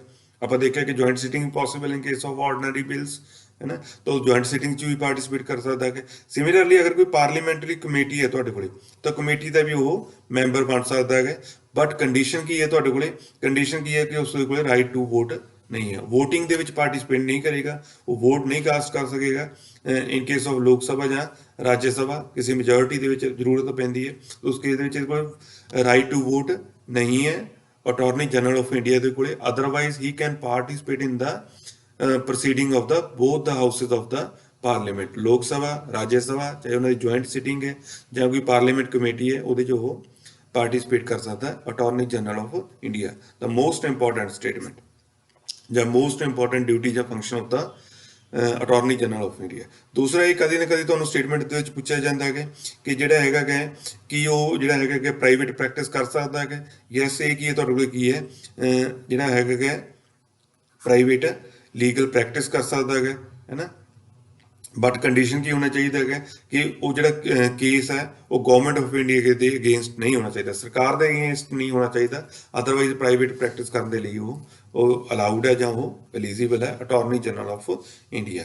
ਸੋ ਇਹ ਆਪਣੇ ਕੋਲ ਜਿਹੜੇ ਸੀਗੇ ਹੁਣ ਤੱਕ ਆਪਾਂ ਡਿਸਕਸ ਕਰ ਲਏ ਸੀਗੇ ਯੂਨੀਅਨ ਐਗਜ਼ੀਕਿਊਟਿਵ ਦੇ ਕੁਝ ਬੇਸਿਕ ਪੁਆਇੰਟਸ। ਹੁਣ ਆਪਾਂ ਜੋ ਸਟੇਟਮੈਂਟਸ ਆਪਾਂ ਰੀਡ ਆਊਟ ਕਰੀਆਂ ਜਾਂ ਜੋ ਸਟੇਟਮੈਂਟਸ ਨੂੰ ਆਪਾਂ ਡਿਸਕਸ ਕਰਿਆ ਹੈਗਾ, ਬੇਸਡ ਔਨ ਦੀਸ ਸਟੇਟਮੈਂਟਸ ਆਪਾਂ ਇੱਕ ਥੋੜਾ ਜਿਹਾ ਡਿਸਕਸ ਕਰਨ ਲੱਗੇ MCQ, ਤਾਂ ਕਿ ਤੁਹਾਡੇ ਕਨਸੈਪਟਸ ਦੀ ਕਲੈਰਿਟੀ ਹੋਰ ਜ਼ਿਆਦਾ ਹੋ ਜਾਏ। ਹੁਣ ਪਹਿਲੀ ਸਟੇਟਮੈਂਟ ਆਪਾਂ ਦੇਖਦੇ ਹਾਂ ਇਹਦੇ 'ਚ ਕੀ ਹੈ, which of the following statement is not correct. ਪਹਿਲੀ ਗੱਲ ਪੁੱਛਿਆ ਕੀ ਗਿਆ, ਆਪਾਂ ਨੂੰ ਪੁੱਛਿਆ ਗਿਆ ਨਾਟ ਕਰੈਕਟ। ਸੋ ਐਗਜ਼ਾਮ ਦੇ ਵਿੱਚ ਇਹ ਜ਼ਰੂਰ ਯਾਦ ਰੱਖਣਾ, ਕਰੈਕਟ ਪੁੱਛਿਆ ਜਾਂ ਨਾਟ ਕਰੈਕਟ ਪੁੱਛਿਆ। ਪਹਿਲੀ ਸਟੇਟਮੈਂਟ ਕੀ ਹੈ, vice president is the chairman of Rajya Sabha. ਬਿਲਕੁਲ ਠੀਕ ਸਟੇਟਮੈਂਟ ਹੈ ਤਾਂ, ਹੈ ਨਾ। ਹੁਣ ਆਪਾਂ ਬੋਲਦੇ ਕੀ ਹੈ, ਚੇਅਰਮੈਨ ਆਫ ਰਾਜ ਸਭਾ, है ना। दूसरा अपने को की है vice president x office of chairman of राज्य सभा बोलते हैं ना आप। उस तो बाद की है अपने को की है vice president of India acts as the president at the time of vacancy. अगर प्रेजिडेंट की केस की ਵਿੱਚ ਤੁਹਾਡੇ ਕੋਲ ਵੇਕੈਂਟ ਹੋ ਜਾਂਦਾ ਹੈ ਤਾਂ ਕੀ ਵਾਈਸ ਪ੍ਰੈਜ਼ੀਡੈਂਟ ਉਹਦੀ ਜਿਹੜੇ ਫੰਕਸ਼ਨਸ ਉਹਦਾ ਪ੍ਰੈਜ਼ੀਡੈਂਟ ਪਰਫਾਰਮ ਕਰ ਸਕਦਾ ਹੈ। ਆਪਾਂ ਦੇਖਿਆ ਸੀਗਾ ਦੋ ਕੇਸਿਸ ਦੇ ਵਿੱਚ, ਹੈ ਨਾ, ਫਕਰੂਦੀਨ ਅਲੀ ਅਹਿਮਦ ਔਰ ਤੁਹਾਡੇ ਕੋਲ ਜਿਹੜੇ ਦੂਸਰੇ ਆਪਣੇ ਕੋਲ ਆਪਣਾ ਸੀਗੇ ਪ੍ਰੈਜ਼ੀਡੈਂਟ ਜਿਨ੍ਹਾਂ ਦੀ ਆਪਣੇ ਕੋਲ ਡੈਥ ਹੋ ਗਈ ਸੀਗੀ, ਡਾਕਟਰ ਜ਼ਕੀਰ ਹੁਸੈਨ। ਦੋਨੋਂ ਕੇਸਿਸ ਦੇ ਵਿੱਚ ਤੁਹਾਡੇ ਕੋਲ ਵਾਈਸ ਪ੍ਰੈਜ਼ੀਡੈਂਟ ਨੇ ਫੰਕਸ਼ਨ ਪਰਫਾਰਮ ਕੀਤਾ ਸੀਗਾ ਪ੍ਰੈਜ਼ੀਡੈਂਟ ਦਾ। ਇਹਦਾ ਮਤਲਬ ਸੈਕੰਡ ਸਟੇਟਮੈਂਟ ਵੀ ਤੁਹਾਡੀ ਠੀਕ ਹੈ। ਥਰਡ ਕੀ ਹੈ, ਵਾਈਲ ਐਕਟਿੰਗ ਐਜ਼ ਪ੍ਰੈਜ਼ੀਡੈਂਟ, ਜਦੋਂ ਪ੍ਰੈਜ਼ੀਡੈਂਟ ਦਾ ਫੰਕਸ਼ਨ ਪਰਫਾਰਮ ਕਰ ਰਿਹਾ ਹੈ, vice president does not perform the duties of the office of the Rajya Sabha.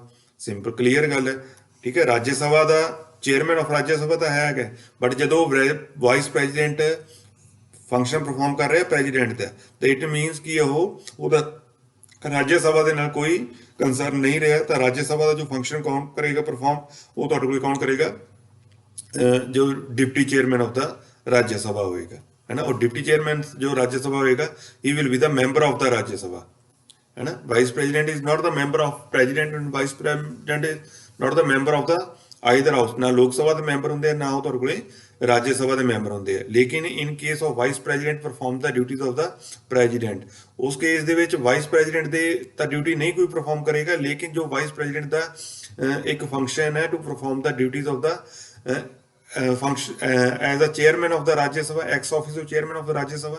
the ex officio chairman of Rajya Sabha the duty ਕੌਣ ਤੁਹਾਡੇ ਕੋਲ ਕਰੇਗਾ, ਉਹ ਕਰੇਗਾ deputy chairman of the Rajya ਸਭਾ। ਇਹਦਾ ਮਤਲਬ ਥਰਡ ਸਟੇਟਮੈਂਟ ਹੈ ਇਹ ਵੀ ਤੁਹਾਡੀ ਕੀ ਹੈ, ਕਰੈਕਟ ਸਟੇਟਮੈਂਟ ਹੈ।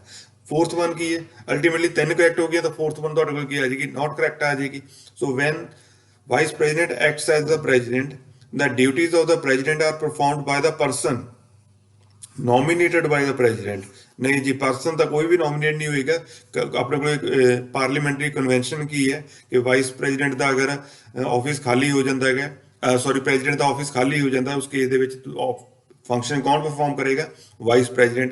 अगर वाइस प्रेसिडेंट नहीं अवेलेबल है तो फिर कौन होएगा? चीफ जस्टिस ऑफ इंडिया, है ना। तो अगर चीफ जस्टिस नहीं है तो फिर सीनियर मोस्ट जज ऑफ द सुप्रीम कोर्ट। सिर्फ यही प्रोविजन है, नॉमिनेशन वाली कोई प्रोविजन नहीं है। तो इसके डी स्टेटमेंट अपने को की है इनकरैक्ट पूछी गई है, इनकरैक्ट है। और पूछा की गया अपने को D not correct, so correct अपने को आंसर किया गया D is the answer of this question, mean D is the incorrect statement. काफ़ी ये पॉइंट आप डिस्कस कर लिया regarding the vice president, clear. So next आप देखिए, नैक्सट की है स्टेटमेंट्स ਨੂੰ ਰੀਡ ਆਊਟ ਕਰੋ, ਵੀਡੀਓ ਨੂੰ ਪੌਜ਼ ਕਰਕੇ ਪਹਿਲੇ ਖੁਦ ਆਨਸਰ ਦੇ ਕੇ ਦੇਖੋ ਕਿ ਤੁਸੀਂ ਮਤਲਬ are you able to answer this question or not, ਹੈ ਨਾ। ਮੀਨ ਤੁਹਾਨੂੰ ਜੋ ਆਪਾਂ ਪੜ੍ਹਿਆ ਗਿਆ ਉਹ ਹੈ ਜਾਂ ਨਹੀਂ ਹੈ, ਪਹਿਲੇ ਆਪਣੇ ਆਪ ਆਨਸਰ ਦੇ ਕੇ ਦੇਖੋ, ਫਿਰ ਆਪਾਂ ਇਹਨੂੰ ਡਿਸਕਸ ਕਰਦੇ ਇੱਕ ਵਾਰ ਇਹਨੂੰ ਪੌਜ਼ ਕਰਕੇ। ਸੋ ਆਈ ਹੋਪ ਤੁਹਾਨੂੰ ਆਨਸਰ ਪਤਾ ਲੱਗ ਗਿਆ ਹੋਵੇਗਾ। ਪਹਿਲਾਂ ਕੀ ਪੁੱਛਿਆ ਕੀ ਗਿਆ, consider the following statement regarding the attorney general of India. ਹੁਣ ਆਪਾਂ ਮਾਈਂਡ ਦੇ ਵਿੱਚ ਕੀ ਰੱਖਣੇ ਆ, ਜੋ ਅਟਾਰਨੀ ਜਨਰਲ ਆਫ ਇੰਡੀਆ ਦੀ ਆਪਾਂ ਗੱਲ ਕਰ ਰਹੇ ਸੀਗੇ ਉਹਦੇ ਪੁਆਇੰਟਸ ਨੂੰ ਆਪਾਂ ਮਾਈਂਡ 'ਚ ਰੱਖਣਾ ਔਰ ਚੈੱਕ ਕੀ ਕਰਨਾ ਆਪਾਂ, ਕਰੈਕਟ ਸਟੇਟਮੈਂਟ। ਪਹਿਲੀ ਕੀ ਹੈ, he can take part in the proceeding of the Lok Sabha. ਆਪਾਂ ਦੇਖਿਆ ਸੀਗਾ ਕਿ ਜਿਹੜਾ ਅਟਾਰਨੀ ਜਨਰਲ ਆਫ ਇੰਡੀਆ ਹੈਗਾ ਉਹ ਦੋਨਾਂ ਦੇ ਵਿੱਚ ਪਾਰਟਿਸਿਪੇਟ ਕਰ ਸਕਦਾ, ਲੋਕ ਸਭਾ ਦੇ ਵਿੱਚ ਵੀ, ਰਾਜ ਸਭਾ ਦੇ ਵਿੱਚ ਵੀ, ਦੋ ਜੁਆਇੰਟ ਸੈਸ਼ਨ ਹੋਏਗਾ ਉਹਦੇ ਵਿੱਚ ਵੀ, ਔਰ ਅਗਰ ਕੋਈ ਪਾਰਲੀਮੈਂਟ ਕਮੇਟੀ ਹੈ ਤਾਂ ਉਹਦੇ ਵਿੱਚ ਵੀ ਪਾਰਟਿਸਿਪੇਟ ਕਰ ਸਕਦਾ ਹੈਗਾ ਅਟਾਰਨੀ ਜਨਰਲ ਆਫ ਇੰਡੀਆ। ਇਹਦਾ ਮਤਲਬ statement 1 is correct.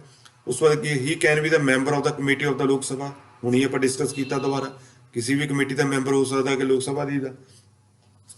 He can speak ਇਨ ਦਾ ਲੋਕ ਸਭਾ, ਦੋਨੋਂ ਕੇਸਾਂ ਦੇ ਵਿੱਚ ਵੀ ਬੋਲ ਸਕਦਾ, ਰਾਜ ਸਭਾ 'ਚ ਵੀ ਬੋਲ ਸਕਦਾ ਔਰ ਲੋਕ ਸਭਾ ਦੇ ਵਿੱਚ ਵੀ ਬੋਲ ਸਕਦਾ, being a non member of the both the houses, ਹੈ ਨਾ।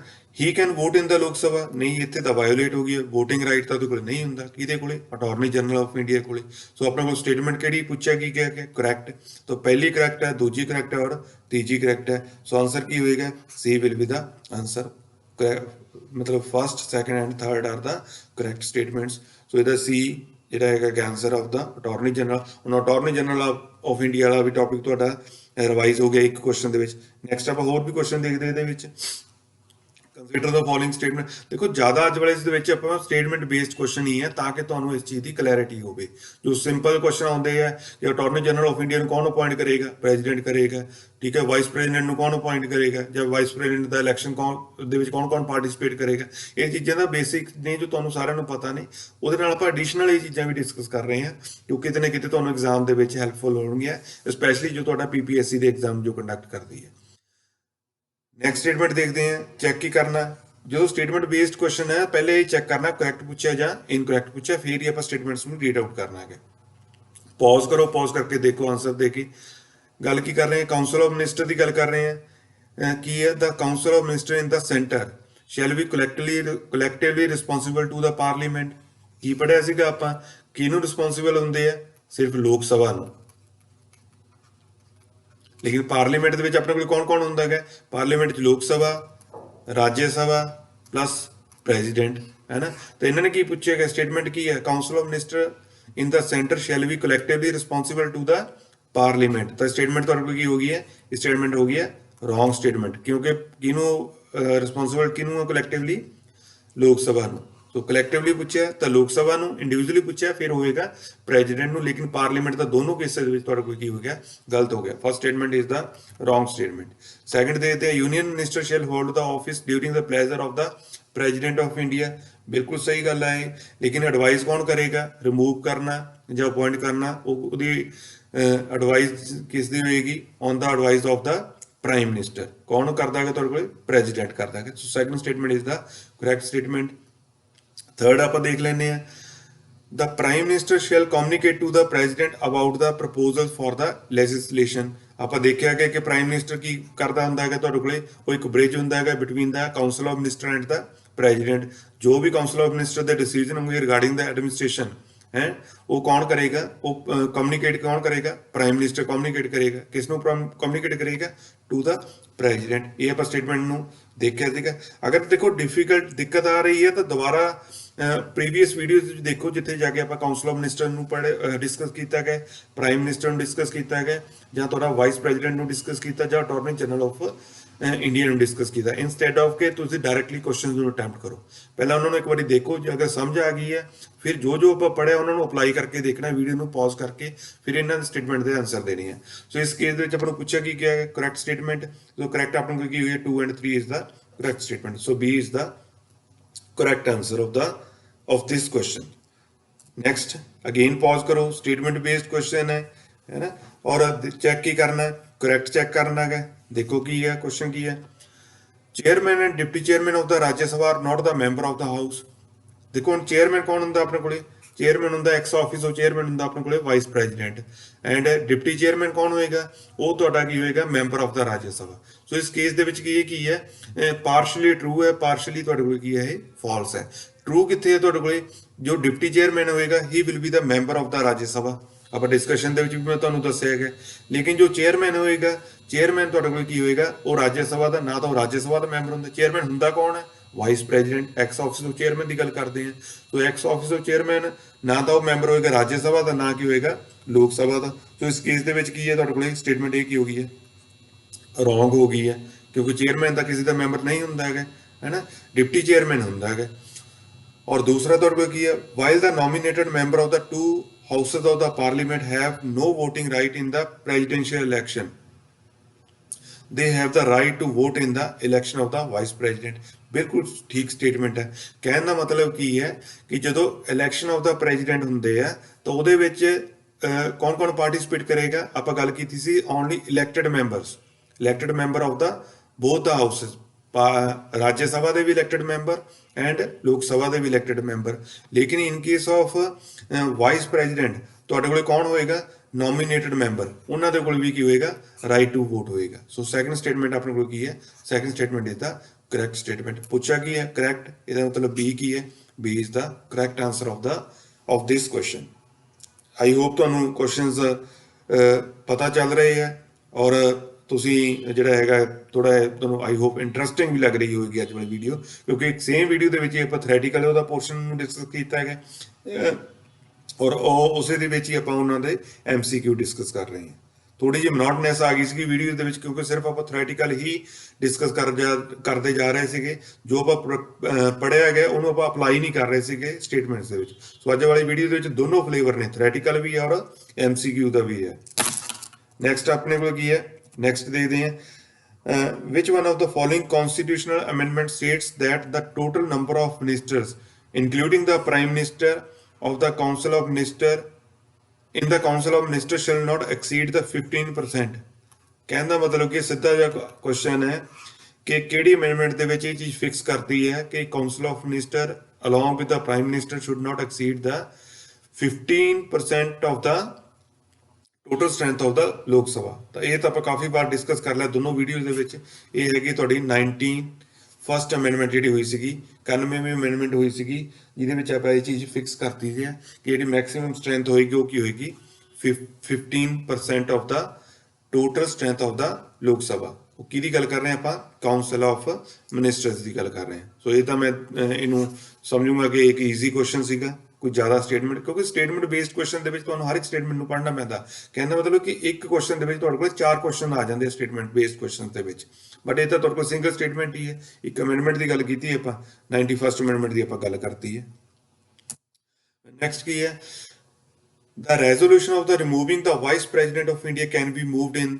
ਹੁਣ ਦੇਖੋ ਵਾਈਸ ਪ੍ਰੈਜ਼ੀਡੈਂਟ ਨੂੰ ਅਗਰ ਆਪਾਂ ਉਹਨੂੰ ਰਿਮੂਵ ਕਰਨਾ ਹੈ ਨਾ, ਪਹਿਲੀ ਗੱਲ ਤਾਂ ਉਹਦੇ ਇੰਪੀਚਮੈਂਟ ਦੇ ਲਈ ਤੁਹਾਡੇ ਕੋਲ ਫਾਰਮਲ ਪ੍ਰੋਸੀਜਰ ਨਹੀਂ ਹੈ, ਲੇਕਿਨ ਉਹਨੂੰ ਅਗਰ ਰਿਮੂਵ ਕਰਨਾ ਹੈ, ਰਿਮੂਵ ਕਰਨ ਦੇ ਲਈ ਤੁਹਾਡੇ ਕੋਲ ਜਿਹੜਾ ਹੈਗਾ ਉਹ ਕਿੱਥੇ ਰੈਜ਼ੋਲੂਸ਼ਨ ਕਿੱਥੋਂ ਹੋਏਗਾ ਸ਼ੁਰੂ, ਉਹ ਤੁਹਾਡਾ ਹੋਏਗਾ ਰਾਜ ਸਭਾ ਦੇ ਵਿੱਚੋਂ, ਹੈ ਨਾ। ਆਪਾਂ ਦੇਖਿਆ ਸੀਗਾ ਕਿ ਰਾਜ ਸਭਾ ਦੇ ਵਿੱਚ ਤੁਹਾਡੇ ਕੋਲ ਕੀ ਹੋਏਗੀ, ਜਿਹੜੀ ਹੋਏਗੀ ਇਫੈਕਟਿਵ ਮੈਜੋਰਿਟੀ ਹੋਏਗੀ, ਔਰ ਲੋਕ ਸਭਾ ਦੇ ਐਗਰੀ ਕਰੇਗਾ, ਲੇਕਿਨ ਲੋਕ ਸਭਾ ਦੇ ਵਿੱਚ ਤੁਹਾਡੇ ਕੋਲ ਕੀ ਹੋਏਗੀ, ਸਿੰਪਲ ਮੈਜੋਰਿਟੀ।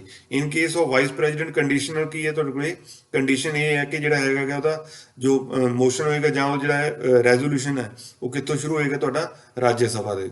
ਲੇਕਿਨ ਅਗਰ ਆਪਾਂ ਗੱਲ ਕਰੀਏ ਪ੍ਰੈਜ਼ੀਡੈਂਟ ਦੀ, ਪ੍ਰੈਜ਼ੀਡੈਂਟ ਦੇ ਵਿੱਚ ਤੁਹਾਡੇ ਕੋਲ ਕੀ ਹੋਏਗਾ, ਆਈਦਰ ਹਾਊਸ, ਲੋਕ ਸਭਾ ਵੀ ਹੋ ਸਕਦਾ ਉਹ ਤੁਹਾਡੇ ਕੋਲ, ਕੀ ਹੋ ਸਕਦਾ, ਰਾਜ ਸਭਾ ਵੀ ਹੋ ਸਕਦਾ ਹੈ। ਲੇਕਿਨ ਪ੍ਰੈਜ਼ੀਡੈਂਟ ਦੇ ਲਈ ਆਰਟੀਕਲ ਤੁਹਾਡੇ ਕੋਲ ਕੀ ਹੈ, 61 ਆਰਟੀਕਲ ਹੈ। ਇਹ ਆਪਾਂ ਆਲਰੇਡੀ ਡਿਸਕਸ ਕਰ ਚੁੱਕੇ ਹਾਂ ਪਹਿਲਾਂ ਥਿਓਰੈਟੀਕਲ ਪੋਰਸ਼ਨ ਦੇ ਵਿੱਚ। ਕਲੀਅਰ। ਸੋ ਇਹਦਾ ਜਿਹੜਾ ਤੁਹਾਡੇ ਕੋਲ ਆਨਸਰ ਹੋਏਗਾ ਉਹ ਕੀ ਹੋਏਗਾ, Rajya Sabha alone. D is the correct answer of this statement. Who is called the executive head of the state. Next question ਕੀ ਹੈ ਕਿ executive head of the state ਕੌਣ ਹੁੰਦਾ ਹੈ। ਇਹ ਤਾਂ ਆਪਾਂ ਪਹਿਲਾਂ ਦੇਖਿਆ ਹੀ ਹੈ ਕਿ executive head of the state ਤੁਹਾਡੇ ਕੋਲ ਕੌਣ ਆ, ਪ੍ਰੈਜ਼ੀਡੈਂਟ ਨੂੰ ਆਪਾਂ ਬੋਲਦੇ ਹਾਂ executive head of the state. Clear. ਸਾਰੇ ਜੋ ਡਿਸੀਜਨ ਹੁੰਦੇ ਆ ਉਹ on the name of president ਹੁੰਦੇ ਆ। ਤਾਂ ਬੇਸਿਕ ਕੁਐਸਚਨ ਹੈ, ਸਿੰਪਲ ਜਿਹਾ ਕੁਐਸਚਨ ਹੈ। ਨੈਕਸਟ ਕੀ ਹੈ, which one of the following has the power to initiate the motion of impeachment of the president. President ਦੀ ਇੰਪੀਚਮੈਂਟ ਕਰਨੀ ਹੈ। ਇੰਪੀਚਮੈਂਟ ਦੇ ਲਈ ਆਰਟੀਕਲ ਕਿਹੜਾ ਹੈਗਾ ਤੁਹਾਡੇ ਕੋਲੇ, 61 ਆਰਟੀਕਲ ਹੈ। ਔਰ 61 ਆਰਟੀਕਲ ਦੇ ਵਿੱਚ ਆਪਾਂ ਕੀ ਗੱਲ ਕੀਤੀ ਹੈ, ਜਿਹੜੀ ਇੰਪੀਚਮੈਂਟ ਹੈ ਉਹ ਕਿਸੇ ਵੀ ਹਾਊਸ ਤੋਂ ਸ਼ੁਰੂ ਹੋ ਸਕਦੀ ਹੈ। ਲੋਅਰ ਹਾਊਸ ਤੋਂ ਵੀ ਹੋ ਸਕਦੀ ਹੈ ਔਰ ਅਪਰ ਹਾਊਸ ਤੋਂ ਵੀ ਹੋ ਸਕਦੀ ਹੈ। ਮੀਨਸ ਲੋਕ ਸਭਾ ਤੋਂ ਵੀ ਹੋ ਸਕਦੀ ਹੈ ਔਰ ਰਾਜ ਸਭਾ ਤੋਂ ਵੀ ਹੋ ਸਕਦੀ ਹੈ। ਔਰ ਕੰਡੀਸ਼ਨ ਆਪਾਂ ਦੇਖਿਆ ਸੀਗਾ ਕਿ ਤੁਹਾਨੂੰ ਚਾਹੀਦੀ ਕੀ ਹੋਏਗੀ, ਇਹਦੇ 'ਚ ਮੈਜੋਰਿਟੀ ਚਾਹੀਦੀ ਹੋਏਗੀ, ਇਫੈਕਟਿਵ ਮੈਜੋਰਿਟੀ ਹੈ ਨਾ, ਨਹੀਂ ਸਪੈਸ਼ਲ ਮੈਜੋਰਿਟੀ ਹੋਏਗੀ। ਔਰ ਸਪੈਸ਼ਲ ਮੈਜੋਰਿਟੀ ਦੇ ਵਿੱਚ ਤੁਹਾਡੇ ਕੋਲ ਕੀ ਹੋਏਗਾ, ਲੋਕ ਸਭਾ ਦੇ ਵਿੱਚੋਂ ਪਹਿਲਾਂ ਪਾਸ ਹੋਏਗਾ ਬਿੱਲ, ਫਿਰ ਰਾਜ ਸਭਾ ਦੇ ਵਿੱਚੋਂ ਪਾਸ ਹੋਏਗਾ। ਅਗਰ ਦੋਨਾਂ 'ਚੋਂ ਪਾਸ ਹੋ ਗਿਆ ਤਾਂ ਤੁਹਾਡੇ ਕੋਲ ਅਲਟੀਮੇਟਲੀ ਤੁਹਾਡੇ ਕੋਲ ਕੀ ਹੋ ਜਾਏਗਾ, ਉਹ ਇੰਪੀਚ ਹੋ ਜਾਏਗਾ ਪ੍ਰੈਜ਼ੀਡੈਂਟ ਅੰਡਰ ਆਰਟੀਕਲ 61। ਇਨ ਡਿਟੇਲ ਆਪਾਂ ਇਹਨੂੰ ਡਿਸਕਸ ਕੀਤਾ ਗਿਆ ਹੈ। ਸੋ ਇਹਦੇ 'ਚ ਆਨਸਰ ਕੀ ਹੋਏਗਾ, either house of the parliament. Lok ਸਭਾ ਵੀ ਹੋ ਸਕਦਾ, ਉਹ ਰਾਜ ਸਭਾ ਵੀ ਹੋ ਸਕਦਾ। But in case of vice president condition ਕੀ ਹੈ ਕਿ ਵਾਈਸ ਪ੍ਰੈਜ਼ੀਡੈਂਟ ਦਾ ਜਿਹੜਾ ਰੈਜ਼ੋਲੂਸ਼ਨ ਹੋਏਗਾ to removal of the vice president, ਉਹ ਕਿੱਥੇ ਹੋਏਗਾ, ਉਹ ਕੰਡੀਸ਼ਨਲੀ ਤੁਹਾਡੇ ਕੋਲ ਕੀ ਹੋਏਗਾ, ਰਾਜ ਸਭਾ ਹੋਏਗਾ। So either house of the parliament. Next ਆਪਣੇ ਕੋਲ ਫਿਰ ਆ ਗਿਆ question, election to the office of the president is conducted by. Election ਤੁਹਾਡੇ ਕੋਲ ਕੌਣ ਕੰਡਕਟ ਕਰੇਗਾ, ਇਲੈਕਸ਼ਨ ਕਰੇਗਾ ਤੁਹਾਡੇ ਕੋਲ ਇਲੈਕਸ਼ਨ ਕਮਿਸ਼ਨ ਆਫ ਇੰਡੀਆ, है ना। चाहे वो वाइस प्रेसिडेंट है, चाहे वो प्रेसिडेंट है, चाहे वो मैंबर ऑफ पार्लीमेंट है, चाहे स्टेट लेजिस्लेटिव असैंबलीज दे है, ये सारे इलैक्शन कौन कंडक्ट करता है, इलैक्शन कमीशन ऑफ इंडिया। और अगर प्रेसिडेंट या वाइस प्रेसिडेंट के इलैक्शन के कोई डिस्प्यूट आ जाता है ना, ਉਹਦਾ डिसीजन कौन लेगा, ਉਹਦਾ जो फाइनल डिसीजन होगी ਜਾਂ फाइनल डिसाइडिंग अथॉरिटी कौन होगी, supreme court of India. So A is the correct answer of this question. Next is the ordinance issued by the president is applicable for the period of। ਆਪਾਂ ਦੇਖਿਆ ਸੀਗਾ ਕਿ ordinance ਕਦੋਂ issue ਹੋਏਗਾ, ordinance ਤੁਹਾਡਾ issue ਹੋਏਗਾ ਜਦੋਂ ਤੁਹਾਡਾ ਜੋ ਪਾਰਲੀਮੈਂਟ ਹੋਏਗੀ ਇਨ ਸੈਸ਼ਨ ਨਹੀਂ ਹੋਏਗੀ, ਨਾ ਤਾਂ ਲੋਕ ਸਭਾ ਦਾ ਸੈਸ਼ਨ ਚੱਲ ਰਿਹਾ, ਨਾ ਰਾਜ ਸਭਾ ਦਾ ਸੈਸ਼ਨ ਚੱਲ ਰਿਹਾ ਹੈ। ਉਸ ਕੇਸ ਦੇ ਵਿੱਚ ਅਗਰ ਕੋਈ ਇੰਪੋਰਟੈਂਟ ਇਸ਼ੂ ਆ ਜਾਂਦਾ ਹੈ, ਉਸ ਦੇ ਉੱਪਰ ਕੋਈ ਟੈਂਪਰੇਰੀ ਲਾਅ ਬਣਨਾ ਹੈ, ਤਾਂ ਉਹਨੂੰ ਆਪਾਂ ਕੀ ਬੋਲਦੇ ਹਾਂ, ਉਹਨੂੰ ਬੋਲਦੇ ਹਾਂ ਆਰਡੀਨੈਂਸ। ਔਰ ਆਰਡੀਨੈਂਸ ਜਿਹੜੀ ਦੀ ਪਾਵਰ ਹੈ ਪ੍ਰੈਜ਼ੀਡੈਂਟ ਦੀ, ਕਿਸ ਆਰਟੀਕਲ ਦੇ ਵਿੱਚ ਲਿਖਿਆ ਗਿਆ, ਆਰਟੀਕਲ 123 ਦੇ ਵਿੱਚ ਲਿਖਿਆ ਹੋਇਆ ਹੈਗਾ। ਆਰਡੀਨੈਂਸ ਜਿਹੜਾ ਐਗਜ਼ਿਸਟ ਕਰੇਗਾ ਉਹ 6 ਮਹੀਨੇ ਲਈ ਐਗਜ਼ਿਸਟ ਕਰੇਗਾ। 6 ਮਹੀਨੇ ਦੇ ਬਾਅਦ ਆਪਾਂ ਨੂੰ ਪਤਾ ਹੈਗਾ ਕਿ ਵਿਦਿਨ 6 ਮੰਥ ਹੈ ਨਾ, ਜਿਹੜਾ ਹੈਗਾ both houses of the parliament meet ਕਰਦੇ ਆ। ਔਰ ਮੀਟਿੰਗ ਦੇ ਵਿੱਚ ਉਹਨਾਂ ਦੇ ਸੈਸ਼ਨ ਦੇ ਵਿੱਚ ਜਿਹੜਾ ਆਰਡੀਨੈਂਸ ਪਾਸ ਕੀਤਾ ਹੋਏਗਾ ਪ੍ਰੈਜ਼ੀਡੈਂਟ, ਉਹਨੂੰ ਡਿਸਕਸ ਕੀਤਾ ਜਾਏਗਾ। ਅਗਰ ਉਹਨੂੰ ਲਾਅ ਬਣਾਉਣਾ ਹੋਏਗਾ ਤਾਂ ਦੋਨੋਂ ਹਾਊਸਿਸ ਉਸ ਨੂੰ ਪਾਸ ਕਰ ਦੇਣਗੇ। ਅਗਰ ਨਹੀਂ ਲਾਅ ਬਣਦਾ, ਔਰ ਲਾਅ ਬਣਾਉਣ ਦੇ ਲਈ ਤੁਹਾਡੇ ਕੋਲ ਕੀ ਹੈ, 6 ਵੀਕਸ ਨੇ ਤੁਹਾਡੇ ਕੋਲੇ, ਰਾਜ ਸਭਾ ਦੇ ਕੋਲੇ ਵੀ 6 ਵੀਕਸ, ਰਾਜ ਸਭਾ ਪਲੱਸ ਲੋਕ ਸਭਾ ਹੈ ਨਾ। ਅਗਰ ਉਹਨੂੰ ਲਾਅ ਬਣਾਉਣਾ ਹੈ ਤਾਂ ਵਿਦਿਨ 6 ਵੀਕਸ ਤੁਹਾਨੂੰ ਉਹਨੂੰ ਲਾਅ ਬਣਾਉਣਾ ਪਏਗਾ। ਅਗਰ ਨਹੀਂ ਲਾਅ ਬਣਨਾ ਤਾਂ ਆਟੋਮੈਟਿਕਲੀ ਤੁਹਾਡੇ ਕੋਲ ਕੀ ਹੈ, ਇਹ 6 ਮੰਥ ਤੋਂ ਬਾਅਦ ਤੁਹਾਡੇ ਕੋਲ ਕੀ ਹੋ ਜਾਏਗਾ, ਉਹ ਲੈਪਸ ਹੋ ਜਾਏਗਾ ਆਟੋਮੈਟਿਕਲੀ। ਉਹ ਕੀ ਹੋ ਜਾਏਗਾ, ਆਰਡੀਨੈਂਸ ਖਤਮ ਹੋ ਜਾਏਗਾ ਤੁਹਾਡੇ, ਹੈ ਨਾ। ਸੋ ਪ੍ਰੈਜ਼ੀਡੈਂਟ ਦਾ ਜਿਹੜਾ ਆਰਡੀਨੈਂਸ ਇਸ਼ੂ ਜਿਹੜਾ ਕਰਦਾ ਹੈਗਾ, ਉਹਦੀ ਜਿਹੜੀ ਡਿਊਰੇਸ਼ਨ ਹੈ ਕਿੰਨੇ ਟਾਈਮ ਲਈ ਹੋਏਗਾ, ਸੋ ਉਹ ਹੋਏਗਾ ਤੁਹਾਡਾ 6 ਮਹੀਨੇ ਦੇ ਲਈ। Simple question. ਔਰ ਆਰਟੀਕਲ ਕਿਹੜਾ ਹੈਗਾ ਤੁਹਾਡੇ ਕੋਲ, ਆਰਟੀਕਲ 123। ਨੈਕਸਟ ਕੁਐਸਚਨ ਫਿਰ ਤੁਹਾਡਾ ਆ ਗਿਆ, which of the following statement about the vice president of India are not correct. ਪੁੱਛਿਆ ਕੀ ਗਿਆ ਹੈ, ਨਾਟ ਕਰੈਕਟ ਕਿਹੜੀ ਹੈ ਨਾ। ਕਿਹਦੀ ਗੱਲ ਕਰ ਰਹੇ ਹਾਂ, vice president the. in order to be a vice president, a person must be qualified for the election as a member of the house of the people। ਹੁਣ ਹਾਊਸ ਆਫ ਦਾ ਪੀਪਲ ਕਿਹਦੀ ਗੱਲ ਕਰ ਰਹੇ ਹਾਂ ਆਪਾਂ, ਲੋਕ ਸਭਾ ਦੀ। ਕੀ ਉਹ ਲੋਕ ਸਭਾ ਦੀ ਐਲੀਜੀਬਿਲਟੀ ਹੁੰਦੀ ਹੈ, ਨਹੀਂ ਬਈ, ਉਹ ਤਾਂ ਗਲਤ ਗੱਲ ਹੈ। ਲੋਕ ਸਭਾ ਦੀ ਕਿਹਦੀ ਹੁੰਦੀ ਹੈ, ਪ੍ਰੈਜ਼ੀਡੈਂਟ ਦੀ ਹੁੰਦੀ ਹੈ। ਲੇਕਿਨ ਆਪਾਂ ਗੱਲ ਕਿਹਦੀ ਕਰ ਰਹੇ ਹਾਂ, ਵਾਈਸ ਪ੍ਰੈਜ਼ੀਡੈਂਟ ਦੀ। ਤਾਂ ਵਾਈਸ ਪ੍ਰੈਜ਼ੀਡੈਂਟ ਦੇ ਇਹੀ ਤਾਂ ਪੁਆਇੰਟ ਡਿਫਰੈਂਟ ਸੀਗਾ ਕੀ ਹੈ ਕਿ ਵਾਈਸ ਪ੍ਰੈਜ਼ੀਡੈਂਟ ਦੀ ਜੋ ਐਲੀਜੀਬਿਲਿਟੀ ਹੋਣੀ ਚਾਹੀਦੀ ਹੈ, ਜੋ ਕੁਆਲੀਫਿਕੇਸ਼ਨ ਹੋਣੀ ਚਾਹੀਦੀ ਹੈ, ਉਹ ਸੇਮ ਹੀ must be qualified to be a member of the Rajya Sabha. ਅਗਰ ਪ੍ਰੈਜ਼ੀਡੈਂਟ ਦੀ ਗੱਲ ਕਰਨੀ ਹੈ ਤਾਂ ਪ੍ਰੈਜ਼ੀਡੈਂਟ ਕੀ ਹੈ, he must be the member of the, he must be qualified as a member of Lok Sabha, है ना। तो ये हाउस ऑफ पीपल मीन्स की है, लोक सभा की गल कर रहे हैं, तो लोक सभा की नहीं ये की है, तो स्टेटमेंट पहली की है, तो पहली की हुई है नॉट करैक्ट, है ना। और पूछा भी अपने को नॉट करैक्ट ही पूछा गया। सैकंड स्टेटमेंट रीड आउट करते हैं, a member of the state legislative can see the election to that office. ਹੁਣ ਆਫਿਸ ਆਫ ਪ੍ਰੋਫਿਟ ਦੀ ਆਪਾਂ ਗੱਲ ਕੀਤੀ ਸੀਗੀ, ਲੇਕਿਨ ਸਟੇਟ ਲੈਜਿਸਲੇਟਿਵ ਮੈਂਬਰ ਜਿਹੜਾ ਹੈਗਾ ਉਹ ਪਾਰਟਿਸਿਪੇਟ ਕਰ ਸਕਦਾ ਇਲੈਕਸ਼ਨ ਦੇ ਵਿੱਚ। ਕਿਸ ਦੇ ਇਲੈਕਸ਼ਨ ਦੇ ਵਿੱਚ? ਵਾਈਸ ਪ੍ਰੈਜ਼ੀਡੈਂਟ ਦੇ ਵਿੱਚ। ਹਾਂ, ਇਹ ਤਾਂ ਤੁਹਾਡੀ ਕਰੈਕਟ ਸਟੇਟਮੈਂਟ ਹੈ ਨਾ। ਉਸ ਤੋਂ ਬਾਅਦ ਕੀ ਹੈ, ਦ term of the office of the vice president is same as the that of president. ਬਿਲਕੁਲ ਸਹੀ ਸਟੇਟਮੈਂਟ ਹੈ ਇਹ ਵੀ। 5 ਸਾਲ ਦੇ ਲਈ ਪ੍ਰੈਜ਼ੀਡੈਂਟ ਚੁਣਿਆ ਜਾਂਦਾ, 5 ਸਾਲ ਦੇ ਲਈ ਤੁਹਾਡੇ ਕੋਲੇ ਵਾਈਸ ਪ੍ਰੈਜ਼ੀਡੈਂਟ ਚੁਣਿਆ ਜਾਂਦਾ ਹੈ। ਇਹ ਵੀ ਸਟੇਟਮੈਂਟ ਕੀ ਹੈ? ਕਰੈਕਟ। ਲੇਕਿਨ ਆਪਾਂ ਨੂੰ ਪੁੱਛਿਆ ਕੀ ਹੈ? Not correct. ਉਸ ਤੋਂ ਬਾਅਦ ਕੀ ਹੈ, he can be removed through a formal impeachment. ਨਹੀਂ, ਫਾਰਮਲ ਇੰਪੀਚਮੈਂਟ ਦੀ ਕੋਈ ਪ੍ਰੋਵੀਜ਼ਨ ਨਹੀਂ ਆਪਣੇ ਕੋਲੇ। ਫਾਰਮਲ ਇੰਪੀਚਮੈਂਟ ਆਪਣੇ ਕੋਲ ਕਿਹਦੇ ਕੋਲੇ ਆ? ਪ੍ਰੈਜ਼ੀਡੈਂਟ ਦੇ ਕੇਸ ਵਿੱਚ ਅੰਡਰ ਆਰਟੀਕਲ 61। ਇਹਦੇ ਵਿੱਚ ਤਾਂ ਸਿਰਫ ਰੈਜ਼ੋਲੂਸ਼ਨ ਹੋਏਗਾ, ਔਰ ਰੈਜ਼ੋਲੂਸ਼ਨ ਕਿੱਥੋਂ ਪਾਸ ਹੋਏਗਾ? ਰਾਜ ਸਭਾ ਤੋਂ, ਹੈ ਨਾ। ਰਾਜ ਸਭਾ ਤੋਂ ਰੈਜ਼ੋਲੂਸ਼ਨ ਜਿਹੜਾ ਪਾਸ ਹੋਏਗਾ ਇਫੈਕਟਿਵ ਮੈਜੋਰਿਟੀ ਦੇ ਨਾਲ, ਔਰ ਉਹਦੇ ਲਈ ਐਗਰੀ ਕੌਣ ਕਰੇਗਾ? ਲੋਕ ਸਭਾ। ਲੋਕ ਸਭਾ ਕੀ ਹੋਏਗਾ ਤੁਹਾਡੇ ਕੋਲੇ? ਸਿੰਪਲ ਮੈਜੋਰਿਟੀ ਦੇ ਨਾਲ। ਇਹ ਸਟੇਟਮੈਂਟ ਜਿਹੜੀ ਹੈਗੀ ਆ ਫਾਰਮਲ ਇੰਪੀਚਮੈਂਟ ਦਾ ਕੋਈ ਨਹੀਂ, ਇਹ ਵੀ ਤੁਹਾਡੀ ਕੀ ਹੈ? ਇਨਕਰੈਕਟ। ਪੁੱਛਿਆ ਕੀ ਆਪਾਂ ਨੂੰ? ਇਨਕਰੈਕਟ ਤੋਂ ਕਿਹੜੀ ਕਿਹੜੀ ਇਨਕਰੈਕਟ ਹੋ ਗਈ? 1 ਐਂਡ 4। ਕਿਹਦੇ ਚ ਆਨਸਰ ਕਿੱਥੇ ਹੈ? 1 ਐਂਡ 4 ਸੀ ਦੇ ਵਿੱਚ ਲਿਖਿਆ ਹੋਇਆ ਹੈ। First and fourth statement is the incorrect statement, they are the incorrect statement. Next ਫਿਰ ਆ ਗਿਆ single question, single line question ਆ ਗਿਆ ਤੁਹਾਡੇ ਕੋਲ। ਕੀ ਹੈ? The president can dismiss a member of the council of minister. Council of minister ਨੂੰ ਡਿਸਮਿਸ ਕਰ ਸਕਦਾ ਹੈ, ਲੇਕਿਨ ਕਿਵੇਂ ਕਰੇਗਾ? With the consent of the speaker. ਨਹੀਂ, ਸਪੀਕਰ ਦਾ ਤਾਂ ਕੋਈ ਰੋਲ ਨਹੀਂ ਹੈ। ਓਨਲੀ ਅੰਡਰ ਦਾ ਐਮਰਜੈਂਸੀ ਕੰਡੀਸ਼ਨ, ਕੋਈ ਕੰਡੀਸ਼ਨ ਕਹਾਣੀ ਨਹੀਂ ਹੈ। On the recommendation of the prime minister. Yes, recommendation of the ultimately ਕਿਸ ਦੇ ਅਗਰ ਅਪਾਇੰਟ ਕਰਨਾ ਹੈ, ਅਪਾਇੰਟ ਦੇ ਲਈ ਵੀ ਕੌਣ ਐਡਵਾਈਜ਼ ਕਰਦਾ ਹੈ? Prime minister. ਅਗਰ ਉਹਨੂੰ ਰਿਮੂਵ ਕਰਨਾ ਹੈ ਉਹ ਵੀ ਕੌਣ ਕਰੇਗਾ? ਉਹ ਵੀ ਤੁਹਾਡੇ ਕੋਲ ਕੌਣ ਕਰੇਗਾ? ਪ੍ਰੈਜ਼ੀਡੈਂਟ ਕਰੇਗਾ, ਲੇਕਿਨ on the recommendation of the prime minister. So C is the correct answer. On his own ਆਪਣਾ ਕੋਈ ਡਿਸੀਜਨ ਨਹੀਂ ਹੁੰਦਾ, ਉਹ ਕਿਸ ਦੀ ਰეკਮੈਂਡੇਸ਼ਨ ਤੇ ਕੰਮ ਕਰਦਾ ਹੈ? President on the recommendation of the prime minister. Next ਕੀ ਹੈ? अगेन स्टेटमेंट बेस्ड क्वेश्चन आ गया। With reference to the constitution of India consider the following statement, है ना। की है? पहली की है, पहला पूछा की गया, ये देख लेना कि करैक्ट स्टेटमेंट पूछी गई है अपन की है। The council of minister of the union are responsible to both of the houses of the parliament. Council of minister की है? काउंसिल ऑफ मिनिस्टर किनू रिस्पॉन्सिबल होंगे? Both houses of the parliament है? नहीं, सिर्फ किनू होंगे? ਲੋਕ ਸਭਾ ਨੂੰ। ਸਿੰਗਲ ਹਾਊਸ, ਲੋਅਰ ਹਾਊਸ ਨੂੰ ਰਿਸਪੌਂਸਿਬਲ ਹੈ। ਲੋਕ ਸਭਾ ਨੂੰ ਰਿਸਪੌਂਸਿਬਲ ਹੈ ਕੌਣ? Council of minister. ਉਸ ਤੋਂ ਬਾਅਦ ਕੀ ਹੈ? ਤਾਂ ਇਹਨੇ ਕੀ ਪੁੱਛਿਆ ਕੀ ਹੈ? Correct statement. ਪਹਿਲੀ ਤਾਂ ਤੁਹਾਡੀ ਕੀ ਹੋ ਗਈ ਹੈ? ਇਨਕਰੈਕਟ ਹੋ ਗਈ ਹੈ। ਦੂਸਰੀ ਕੀ ਹੈ? The president of India can not appoint anyone as a union minister not recommended by the prime minister। ਬਿਲਕੁਲ ਸਹੀ ਸਟੇਟਮੈਂਟ ਹੈ। ਪ੍ਰਾਈਮ ਮਿਨਿਸਟਰ ਜਿਸ ਨੂੰ ਰਿਕਮੈਂਡ ਕਰੇਗਾ ਉਸਨੂੰ ਪ੍ਰੈਜ਼ੀਡੈਂਟ ਕੀ ਕਰ ਦੇਗਾ? ਅਪਾਇੰਟ ਕਰ ਦੇਗਾ ਯੂਨੀਅਨ ਮਿਨਿਸਟਰ, ਹੈ ਨਾ, ਕਾਉਂਸਲ ਆਫ ਮਿਨਿਸਟਰ। ਤਾਂ ਸੈਕੰਡ ਸਟੇਟਮੈਂਟ ਤੁਹਾਡੇ ਕੋਲ ਕੀ ਹੈ? ਕਰੈਕਟ ਸਟੇਟਮੈਂਟ ਹੈ। ਪੁੱਛਿਆ ਕੀ ਹੈ? Correct statement. So B will be the correct answer.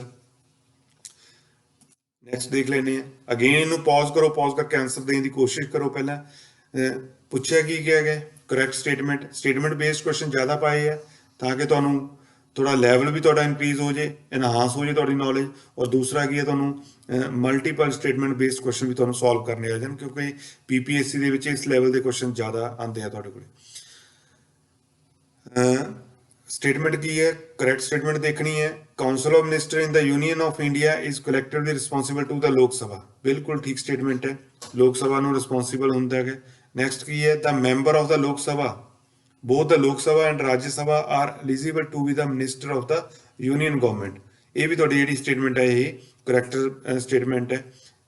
ਲੋਕ ਸਭਾ ਦਾ ਮੈਂਬਰ ਹੈ ਚਾਹੇ ਉਹ ਰਾਜ ਸਭਾ ਦਾ ਮੈਂਬਰ ਹੈ, ਉਹ ਦੋਨੋਂ ਕੀ ਤੁਹਾਡੇ ਕੋਲ ਹੋਣੇ ਹੈ, ਮਤਲਬ he must be the member of the either house. ਅਗਰ ਮੈਂਬਰ ਨਹੀਂ ਹੈ ਤਾਂ 6 ਮਹੀਨੇ ਲਈ ਤਾਂ ਮਿਨਿਸਟਰ ਬਣ ਜਾਏਗਾ। 6 ਮਹੀਨੇ ਦੇ ਬਾਅਦ ਉਹਨੂੰ ਬਣਨਾ ਪਏਗਾ ਕਿਸੇ ਵੀ ਹਾਊਸ ਦਾ ਮੈਂਬਰ, ਚਾਹੇ ਲੋਕ ਸਭਾ ਦਾ ਮੈਂਬਰ ਬਣ ਜਾਏ ਚਾਹੇ ਰਾਜ ਸਭਾ ਦਾ ਮੈਂਬਰ।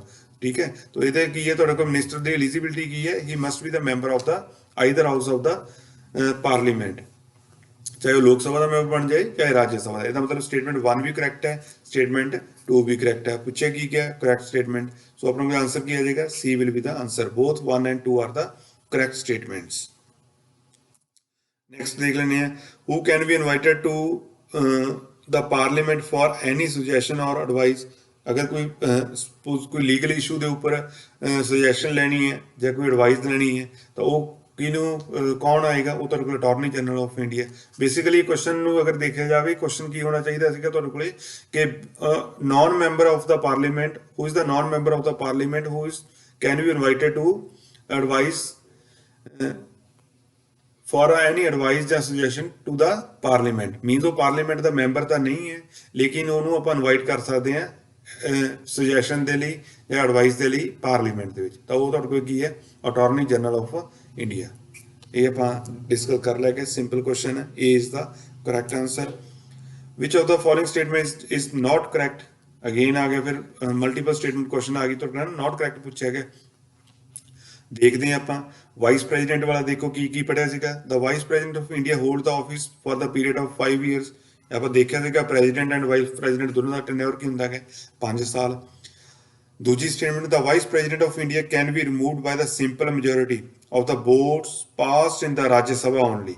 नहीं, सिंपल मेजोरिटी नहीं होएगी वाइस प्रेजिडेंट के लिए उन्होंने रिमूव करना। उत्थे आप देखिए की है, आप देखिए उत्थे इफेक्टिव मेजोरिटी है ना। ये स्टेटमेंट सैकेंड तुहाडे कोल की है इनकरैक्ट स्टेटमेंट है, सैकेंड आप इनकरैक्ट स्टेटमेंट है but it will become the answer of the question. Third देख लेने सीज की है, the vice president of India continue to be in the office even after the expiry of his term till his successor takes over. कहने का मतलब की है, सपोज उसका टेन्योर कंप्लीट हो गया, टेन्योर तो जब तक उसका सक्सेसर नहीं आ जाता उद तक वो अपने ऑफिस च रहेगा। ट्रू स्टेटमेंट है, ठीक है statement. The supreme court of India has to look into the disputes with in regard to the election of the vice president. चाहे dispute election of the president है चाहे election of the vice president है, दोनों cases they विच पार किस कोले है, जो decision making body कौन होगी तुहाडे कोले, सुप्रीम कोर्ट होगी। ये भी स्टेटमेंट तुहाडे कोल की है करैक्ट स्टेटमेंट है। पूछा की गया ऐसे अपन not correct, so in this case B will be the answer, क्योंकि B is the only statement which is not correct. Next देख लेने हैं, who was the president of India at the time of proclamation of emergency in the year of 1976। जो तुहाडे कोल 1975 ਤੋਂ 1977 तक जो emergency लगी सीगी उस टाइम ਦੇ ਵਿੱਚ ਤੁਹਾਡੇ ਕੋਲ प्रेजिडेंट कौन ਸੀਗੇ, ਉਹ ਸੀਗੇ ਤੁਹਾਡੇ ਕੋਲ ਫਖਰੂद्दीन अली अहमद। सी इज द करेक्ट आंसर, ਜਿਹਨੂੰ ਆਪਾਂ बोलते हैं 21 मंथ्स एमरजेंसी की आप गल करते होंगे है ना। तो वो तुहाडे कोल कौन सीगे वाइस प्रेजिडेंट उस टाइम से तुहाडे कोल सॉरी प्रेजिडेंट उस टाइम कौन सीगे तुहाडे कोल सीगे अपने फखरूद्दीन अली अहमद। नेक्स्ट इज फिर मल्टीपल स्टेटमेंट ऑफ क्वेश्चन आ गया तुहाडे कोल, किस दी गल कर रहे हैं, अटॉर्नी जनरल ऑफ इंडिया की। फिर वही टॉपिक पर रिवाइज हो जाना अपना, he is appointed by the president, बिल्कुल ठीक गल है ना। पूछा की गया करैक्ट पूछा गया। He has the right to take part in the proceeding of the parliament, yes Lok Sabha च भी जा सकता, राज्य सभा च भी जा सकता है, जॉइंट सिटिंग के भी जा सकता, एनी कमेटी ऑफ द लोक सभा च भी पार्टिसिपेट कर सकता है ना, बट वो राइट टू वोट नहीं होएगा। थर्ड की है, ही has the right of audience in all courts in India, कि अगर किसी कोर्ट के गवर्नमेंट ऑफ इंडिया को डिफेंड करना है तो वह भी राइट है किसके को, अटॉर्नी जनरल ऑफ इंडिया के कोल। सो इन दिस केस अगर तुहाडे पूछा की गया correct, so all the above statements are correct, D is the correct answer of this question. Next की है, कंसिडर द फॉलोइंग स्टेटमेंट्स। फिर तुहाडे कोल स्टेटमेंट बेस्ड क्वेश्चन आ गया, पूछा की गया करैक्ट पूछा गया। When the vice president of India acts as the president of India he performs simultaneously the functions of the chairman of राज्य सभा। ये स्टेटमेंट करेक्ट है या इनकरेक्ट है? ये स्टेटमेंट बिल्कुल गलत है, क्योंकि जो वाइस प्रेजिडेंट है तुहाडे कोल वाइस प्रेजिडेंट देखो परफॉर्म हुंदा की है तुहाडे कोल ex office of chairman of the Rajya Sabha, लेकिन जो वाइस प्रेजिडेंट एक्ट कर रहा है एज अ प्रेजिडेंट के फंक्शनस परफॉर्म कर रहा है, तो उस केस के जो चेयरमैन ऑफ राज्य सभा होएगा वो तुहाडे कोल कौन होएगा, उहदे लई तुहाडे कोल दोबारा वाइस प्रेजिडेंट नहीं आएगा कोई, ਜਾਂ ਵਾਈਸ ਪ੍ਰੈਜ਼ੀਡੈਂਟ ਦੋ ਕੰਮ ਨਹੀਂ ਕਰੇਗਾ, ਉਹਦੇ ਲਈ ਤੁਹਾਡੇ ਕੋਲ ਫੰਕਸ਼ਨ ਕੌਣ ਪਰਫਾਰਮ ਕਰੇਗਾ? ਚੇਅਰਮੈਨ ਆਫ ਦਾ ਰਾਜ ਸਭਾ ਕੌਣ ਹੋਏਗਾ? Deputy chairman of the Rajya ਸਭਾ। ਔਰ ਡਿਪਟੀ ਚੇਅਰਮੈਨ ਕੀ ਹੁੰਦਾ ਹੈ? ਹੀ ਜੋ ਹੁੰਦਾ ਹੈ he will be the member of the Rajya Sabha. ਉਹ ਆਪਣੇ ਮੈਂਬਰਸ ਦੇ ਵਿੱਚੋਂ ਇੱਕ ਡਿਪਟੀ ਚੇਅਰਮੈਨ ਬਣਾਉਂਦੇ ਆ। ਲੇਕਿਨ ਚੇਅਰਮੈਨ ਕੀ ਹੈ? Chairman is not the member of the either house, ਨਾ ਰਾਜ ਸਭਾ ਦਾ ਮੈਂਬਰ ਹੁੰਦਾ ਨਾ ਲੋਕ ਸਭਾ ਦਾ ਮੈਂਬਰ ਹੁੰਦਾ। ਸੋ ਇਸ ਸਟੇਟਮੈਂਟ ਦੇ ਉੱਪਰ ਇਹ ਕੀ ਹੈ, ਤੁਹਾਡੇ ਕੋਲ ਸਾਈਮਲਟੇਨੀਅਸਲੀ ਨਹੀਂ ਕੰਮ ਕਰੇਗਾ ਦੋਨੋਂ ਸੀਟ ਦੇ ਉੱਪਰ। ਅਗਰ ਵਾਈਸ ਪ੍ਰੈਜ਼ੀਡੈਂਟ ਦੇ ਫੰਕਸ਼ਨ ਪਰਫਾਰਮ ਕਰ ਰਿਹਾ ਤਾਂ ਜਿਹੜਾ ਚੇਅਰਮੈਨ ਆਫ ਰਾਜ ਸਭਾ ਉਹਦਾ ਕੌਣ ਪਰਫਾਰਮ ਕਰੇਗਾ? Deputy chairman. ਫਸਟ ਸਟੇਟਮੈਂਟ ਤੁਹਾਡੇ ਕੋਲ ਕੀ ਹੋ ਗਈ ਹੈ? ਇਨਕਰੈਕਟ ਸਟੇਟਮੈਂਟ ਹੈ। ਸੈਕੰਡ ਦੇਖ ਲੈਂਦੇ ਆ। The President of India can promulgate ordinance at the time except when both houses of the parliament are in session। ਦੇਖੋ ਇਹ ਤਾਂ ਸਿੰਪਲ ਜੀ ਕਰੈਕਟ ਸਟੇਟਮੈਂਟ ਹੀ ਬਣ ਗਈ ਹੈ, ਕਿਉਂਕਿ ਜਿਹੜਾ ਆਰਡੀਨੈਂਸ ਆ, ਆਰਡੀਨੈਂਸ ਤੁਹਾਡੇ ਕੋਲ ਕਦੋਂ ਆਉਂਦਾ ਹੈ? ਜਦੋਂ ਪਾਰਲੀਮੈਂਟ ਦਾ ਸੈਸ਼ਨ ਨਹੀਂ ਹੁੰਦਾ। ਅਗਰ ਪਾਰਲੀਮੈਂਟ ਦਾ ਸੈਸ਼ਨ ਚੱਲ ਰਿਹਾ ਤਾਂ ਫਿਰ ਤਾਂ ਪਾਰਲੀਮੈਂਟ ਲੋਕ ਸਭਾ ਜਾਂ ਰਾਜ ਸਭਾ ਹੀ ਲਾਅ ਬਣਾ ਦੇਗੀ, ਫਿਰ ਟੈਂਪਰੇਰੀ ਲਾਅ ਬਣਾਉਣ ਦਾ ਕੋਈ ਲੌਜਿਕ ਹੀ ਨਹੀਂ ਬਣਦਾ, ਹੈ ਨਾ। ਸੋ ਇਹ ਸਟੇਟਮੈਂਟ ਕੀ ਹੈ? ਇਹ ਕੀ ਹੈ ਕਿ ਉਹ ਲਾਅ ਕਦੋਂ ਬਣਦਾ ਹੈ? ਜਦੋਂ ਸੈਸ਼ਨ ਨਹੀਂ ਹੁੰਦਾ ਹੈ ਨਾ। ਸੋ ਸੈਕੰਡ ਸਟੇਟਮੈਂਟ ਤੁਹਾਡੇ ਕੋਲ ਕੀ ਹੈ? ਕਰੈਕਟ ਸਟੇਟਮੈਂਟ ਹੈ। ਪੁੱਛਿਆ ਕੀ ਗਿਆ ਆਪਣੇ ਕੋਲੇ? Correct statement. So B is the correct answer. Next ਤੁਹਾਡੇ ਕੋਲ ਕੀ ਹੈ? Consider the following statement with respect to the attorney general of India. ਕੀ ਹੈ? ਪਹਿਲੇ ਕੀ ਹੈ? ਅਟਾਰਨੀ ਜਨਰਲ ਆਫ ਇੰਡੀਆ ਕੀ ਹੈ? Appointed by the president. ਆਪਾਂ ਹੁਣੇ ਰੀਸੈਂਟਲੀ ਡਿਸਕਸ ਕੀਤਾ ਹੈ, ਸੇਮ ਹੈ। He must have the same qualification as the required by the ਜੱਜ ਆਫ ਦਾ ਹਾਈ ਕੋਰਟ। ਯਾਦ ਕਰੀਏ ਜੇ ਆਪਾਂ ਇਹਨੂੰ ਜੱਜ ਆਫ ਦਾ ਹਾਈ ਕੋਰਟ ਦੀ ਗੱਲ ਕੀਤੀ ਸੀਗੀ ਜਾਂ ਜੱਜ ਆਫ ਦਾ ਸੁਪਰੀਮ ਕੋਰਟ ਦੀ ਗੱਲ ਕੀਤੀ ਸੀਗੀ, ਉਹਦੀ ਜਿਹੜੀ ਕੁਆਲੀਫਿਕੇਸ਼ਨ ਹੋਣੀ ਚਾਹੀਦੀ ਹੈ that will be equivalent to the ਜੱਜ of the supreme court. So ਜਿਹੜੀ ਸੈਕੰਡ ਸਟੇਟਮੈਂਟ ਹੈ ਇਹ ਤੁਹਾਡੇ ਕੋਲ ਕੀ ਹੈ? ਰੋਂਗ। ਪੁੱਛਿਆ ਕੀ ਗਿਆ? ਕਰੈਕਟ। ਪਹਿਲੀ ਕਰੈਕਟ ਹੋਗੀ, ਸੈਕੰਡ ਰੋਂਗ ਹੋਗੀ। In the performance of his duties he shall have the right of audience in all courts of the India. ਕਿਸੇ ਵੀ ਕੋਰਟ ਦੇ ਵਿੱਚ ਜਾ ਕੇ ਗਵਰਨਮੈਂਟ ਆਫ ਇੰਡੀਆ ਨੂੰ ਉਹ ਡਿਫੈਂਡ ਕਰ ਸਕਦਾ ਹੈ। ਇਹ ਸਟੇਟਮੈਂਟ ਤੁਹਾਡੀ ਠੀਕ ਹੈ। ਸੋ ਕਰੈਕਟ ਪੁੱਛਿਆ ਗਿਆ, ਪਹਿਲੀ ਤੇ ਤੀਜੀ ਠੀਕ ਹੈ। ਸੋ ਆਂਸਰ ਕੀ ਹੋਏਗਾ? B will be the answer. ਪਹਿਲੀ ਐਂਡ ਤੀਜੀ ਕੀ ਹੈ ਤੁਹਾਡੇ ਕੋਲੇ? ਕਰੈਕਟ ਸਟੇਟਮੈਂਟ ਹੈ। So B is the answer of this question. Next ਫਿਰ ਆ ਗਿਆ question, which one of the following statement is not correct. ਪੁੱਛਿਆ ਕੀ ਹੈਗਾ? Not correct. ਇਹਨੂੰ ਹਾਈਲਾਈਟ ਕਰ ਲੈਣਾ। Regarding the office of the vice president, ਕਿਹਦੀ ਗੱਲ ਕਰ ਰਹੇ ਹਾਂ? ਵਾਈਸ ਪ੍ਰੈਜ਼ੀਡੈਂਟ ਦੀ। ਪਹਿਲੀ ਸਟੇਟਮੈਂਟ ਦੇਖਦੇ ਹਾਂ। Vice president is elected ਬਾय the electoral college ਕੰਸਿਸਟਿੰਗ of the elected member of the both the houses of the parliament. ਨਹੀਂ ਵੀ ਇਲੈਕਟਡ ਮੈਂਬਰ ਕਿਹਦੇ ਚ ਹੁੰਦੇ ਆ? ਪ੍ਰੈਜ਼ੀਡੈਂਟ ਦੇ ਹੁੰਦੇ। ਇਹਦੇ ਤਾਂ ਕੀ ਹੁੰਦੇ ਤੁਹਾਡੇ ਕੋਲੇ? Elected member as well as nominated member. ਠੀਕ ਹੈ। ਤਾਂ ਦੋਨੋਂ ਕੇਸਿਸ ਦੇ ਵਿੱਚ ਤੁਹਾਡੇ ਕੋਲ ਕੀ ਹੋਏਗਾ? In case of vice president ਦਾ ਇਲੈਕਸ਼ਨ ਹੈ, ਦੋਨੋਂ ਕੇਸਿਸ ਦੇ ਵਿੱਚ ਤੁਹਾਡੇ ਕੋਲ ਕੀ ਹੋਏਗਾ? Elected member as well as nominated member. So ਇਸ ਸਟੇਟਮੈਂਟ ਦੇ ਬੇਸ ਤੁਹਾਡੇ ਕੋਲ ਕੀ ਹੋ ਜਾਏਗਾ? ਇਹ ਸਟੇਟਮੈਂਟ ਤੁਹਾਡੇ ਕੋਲ ਕੀ ਹੋ ਜਾਏਗੀ? Not correct. ਸਿਰਫ ਇਲੈਕਟਡ ਮੈਂਬਰ ਹੀ ਪਾਰਟਿਸਿਪੇਟ ਨਹੀਂ ਕਰਦੇ, non elected member means nominated member ਵੀ ਪਾਰਟਿਸਿਪੇਟ ਕਰਦੇ in the election of the vice president. Second read out ਕਰੀਏ। The vice president is elected in accordance with the system of proportional representation by means of single transferable vote. ਇਹ statement ਤੁਹਾਡੀ ਠੀਕ ਹੈ। ਦੋਨੋਂ cases ਦੇ ਵਿੱਚ ਚਾਹੇ president ਹੈ ਚਾਹੇ ਵਾਈਸ ਪ੍ਰੈਜ਼ੀਡੈਂਟ ਹੈ, ਦੋਨੋਂ ਕੇਸਿਸ ਦੇ ਵਿੱਚ ਤੁਹਾਡੇ ਕੋਲ ਮੈਥਡ ਕੀ ਹੋਏਗਾ? Proportional representation by single transferable vote. Second statement is the correct statement. Third read out ਕਰੀਏ। The vice president shall not be the member of the either house of the parliament or of the house of the legislature of any house। ਇਹ ਵੀ ਤੁਹਾਡੇ ਕੋਲ ਕੀ ਹੈ? ਤੁਹਾਡੇ ਕੋਲ ਕੀ ਹੈ ਕਿ ਉਹ ਮੈਂਬਰ ਹੋ ਸਕਦਾ ਹੈ, ਲੇਕਿਨ ਜਦੋਂ ਵਾਈਸ ਪ੍ਰੈਜ਼ੀਡੈਂਟ ਜਾਂ ਪ੍ਰੈਜ਼ੀਡੈਂਟ ਬਣ ਗਿਆ ਉਸ ਟਾਈਮ ਤੇ ਉਹ ਕੀ ਹੈ? ਮਤਲਬ ਇਹ ਆਫਿਸ ਆਫ ਪ੍ਰੋਫਿਟ ਦੀ ਗੱਲ ਕਰ ਰਹੇ ਹਾਂ। ਸੋ ਆਫਿਸ ਆਫ ਪ੍ਰੋਫਿਟ ਦੇ ਵਿੱਚ ਇਹ ਤੁਹਾਡੇ ਕੋਲ ਐਕਸੈਪਸ਼ਨ ਹੈਗੀ ਹੈ। ਇਹ ਵੀ ਸਟੇਟਮੈਂਟ ਤੁਹਾਡੇ ਕੋਲ ਕੀ ਹੈ? ਸੀ ਇਜ਼ ਦਾ ਕਰੈਕਟ ਸਟੇਟਮੈਂਟ। ਫਿਰ ਆਪਾਂ ਫੋਰਥ ਦੇਖ ਲੈਂਦੇ ਹਾਂ। The Vice President of India shall be the ex officio chairman of the Council of State। Council of State मतलब ਕੀ ਹੈ? ਰਾਜ ਸਭਾ ਦੀ ਗੱਲ ਕਰ ਰਹੇ ਹਾਂ, ਹੈ ਨਾ। Council of State and shall not hold any office of profit। ਸੋ ਇਹ ਵੀ ਸਟੇਟਮੈਂਟ ਤੁਹਾਡੇ ਕੋਲ ਕੀ ਹੈ? ਐਕਸ ਆਫਿਸੋ ਚੇਅਰਮੈਨ ਹੁੰਦਾ ਹੈ ਰਾਜ ਸਭਾ। ਇਹ ਵੀ ਆਪਣੇ ਪ੍ਰੋਵੀਜ਼ਨ ਦੇ ਵਿੱਚ ਦਿੱਤਾ ਹੋਇਆ ਹੈਗਾ ਕਨਵੈਨਸ਼ਨ ਦੇ ਵਿੱਚ, ਪਾਰਲੀਮੈਂਟਰੀ ਫਾਰਮ ਆਫ ਕਨਵੈਨਸ਼ਨ ਦੇ ਵਿੱਚ। ਸੋ ਇਹ ਵੀ ਤੁਹਾਡੇ ਕੋਲ ਕੀ ਹੈ? ਡੀ ਕੀ ਹੈ? ਕਰੈਕਟ ਸਟੇਟਮੈਂਟ ਹੈ। ਤਾਂ ਪੁੱਛਿਆ ਆਪਾਂ ਨੂੰ ਕੀ ਗਿਆ ਸੀਗਾ? ਨਾਟ ਕਰੈਕਟ। ਸੋ ਇਸ ਕੇਸ ਦੇ ਵਿੱਚ ਤੁਹਾਡੇ ਕੋਲ ਕੀ ਹੋਏਗਾ? ਆਪਣੇ ਕੋਲ ਕੀ ਹੈ? ਇਜ਼ ਨਾਟ ਕਰੈਕਟ ਸਟੇਟਮੈਂਟ, ਹੈ ਨਾ। ਸੋ ਇਹ will be the answer of this question.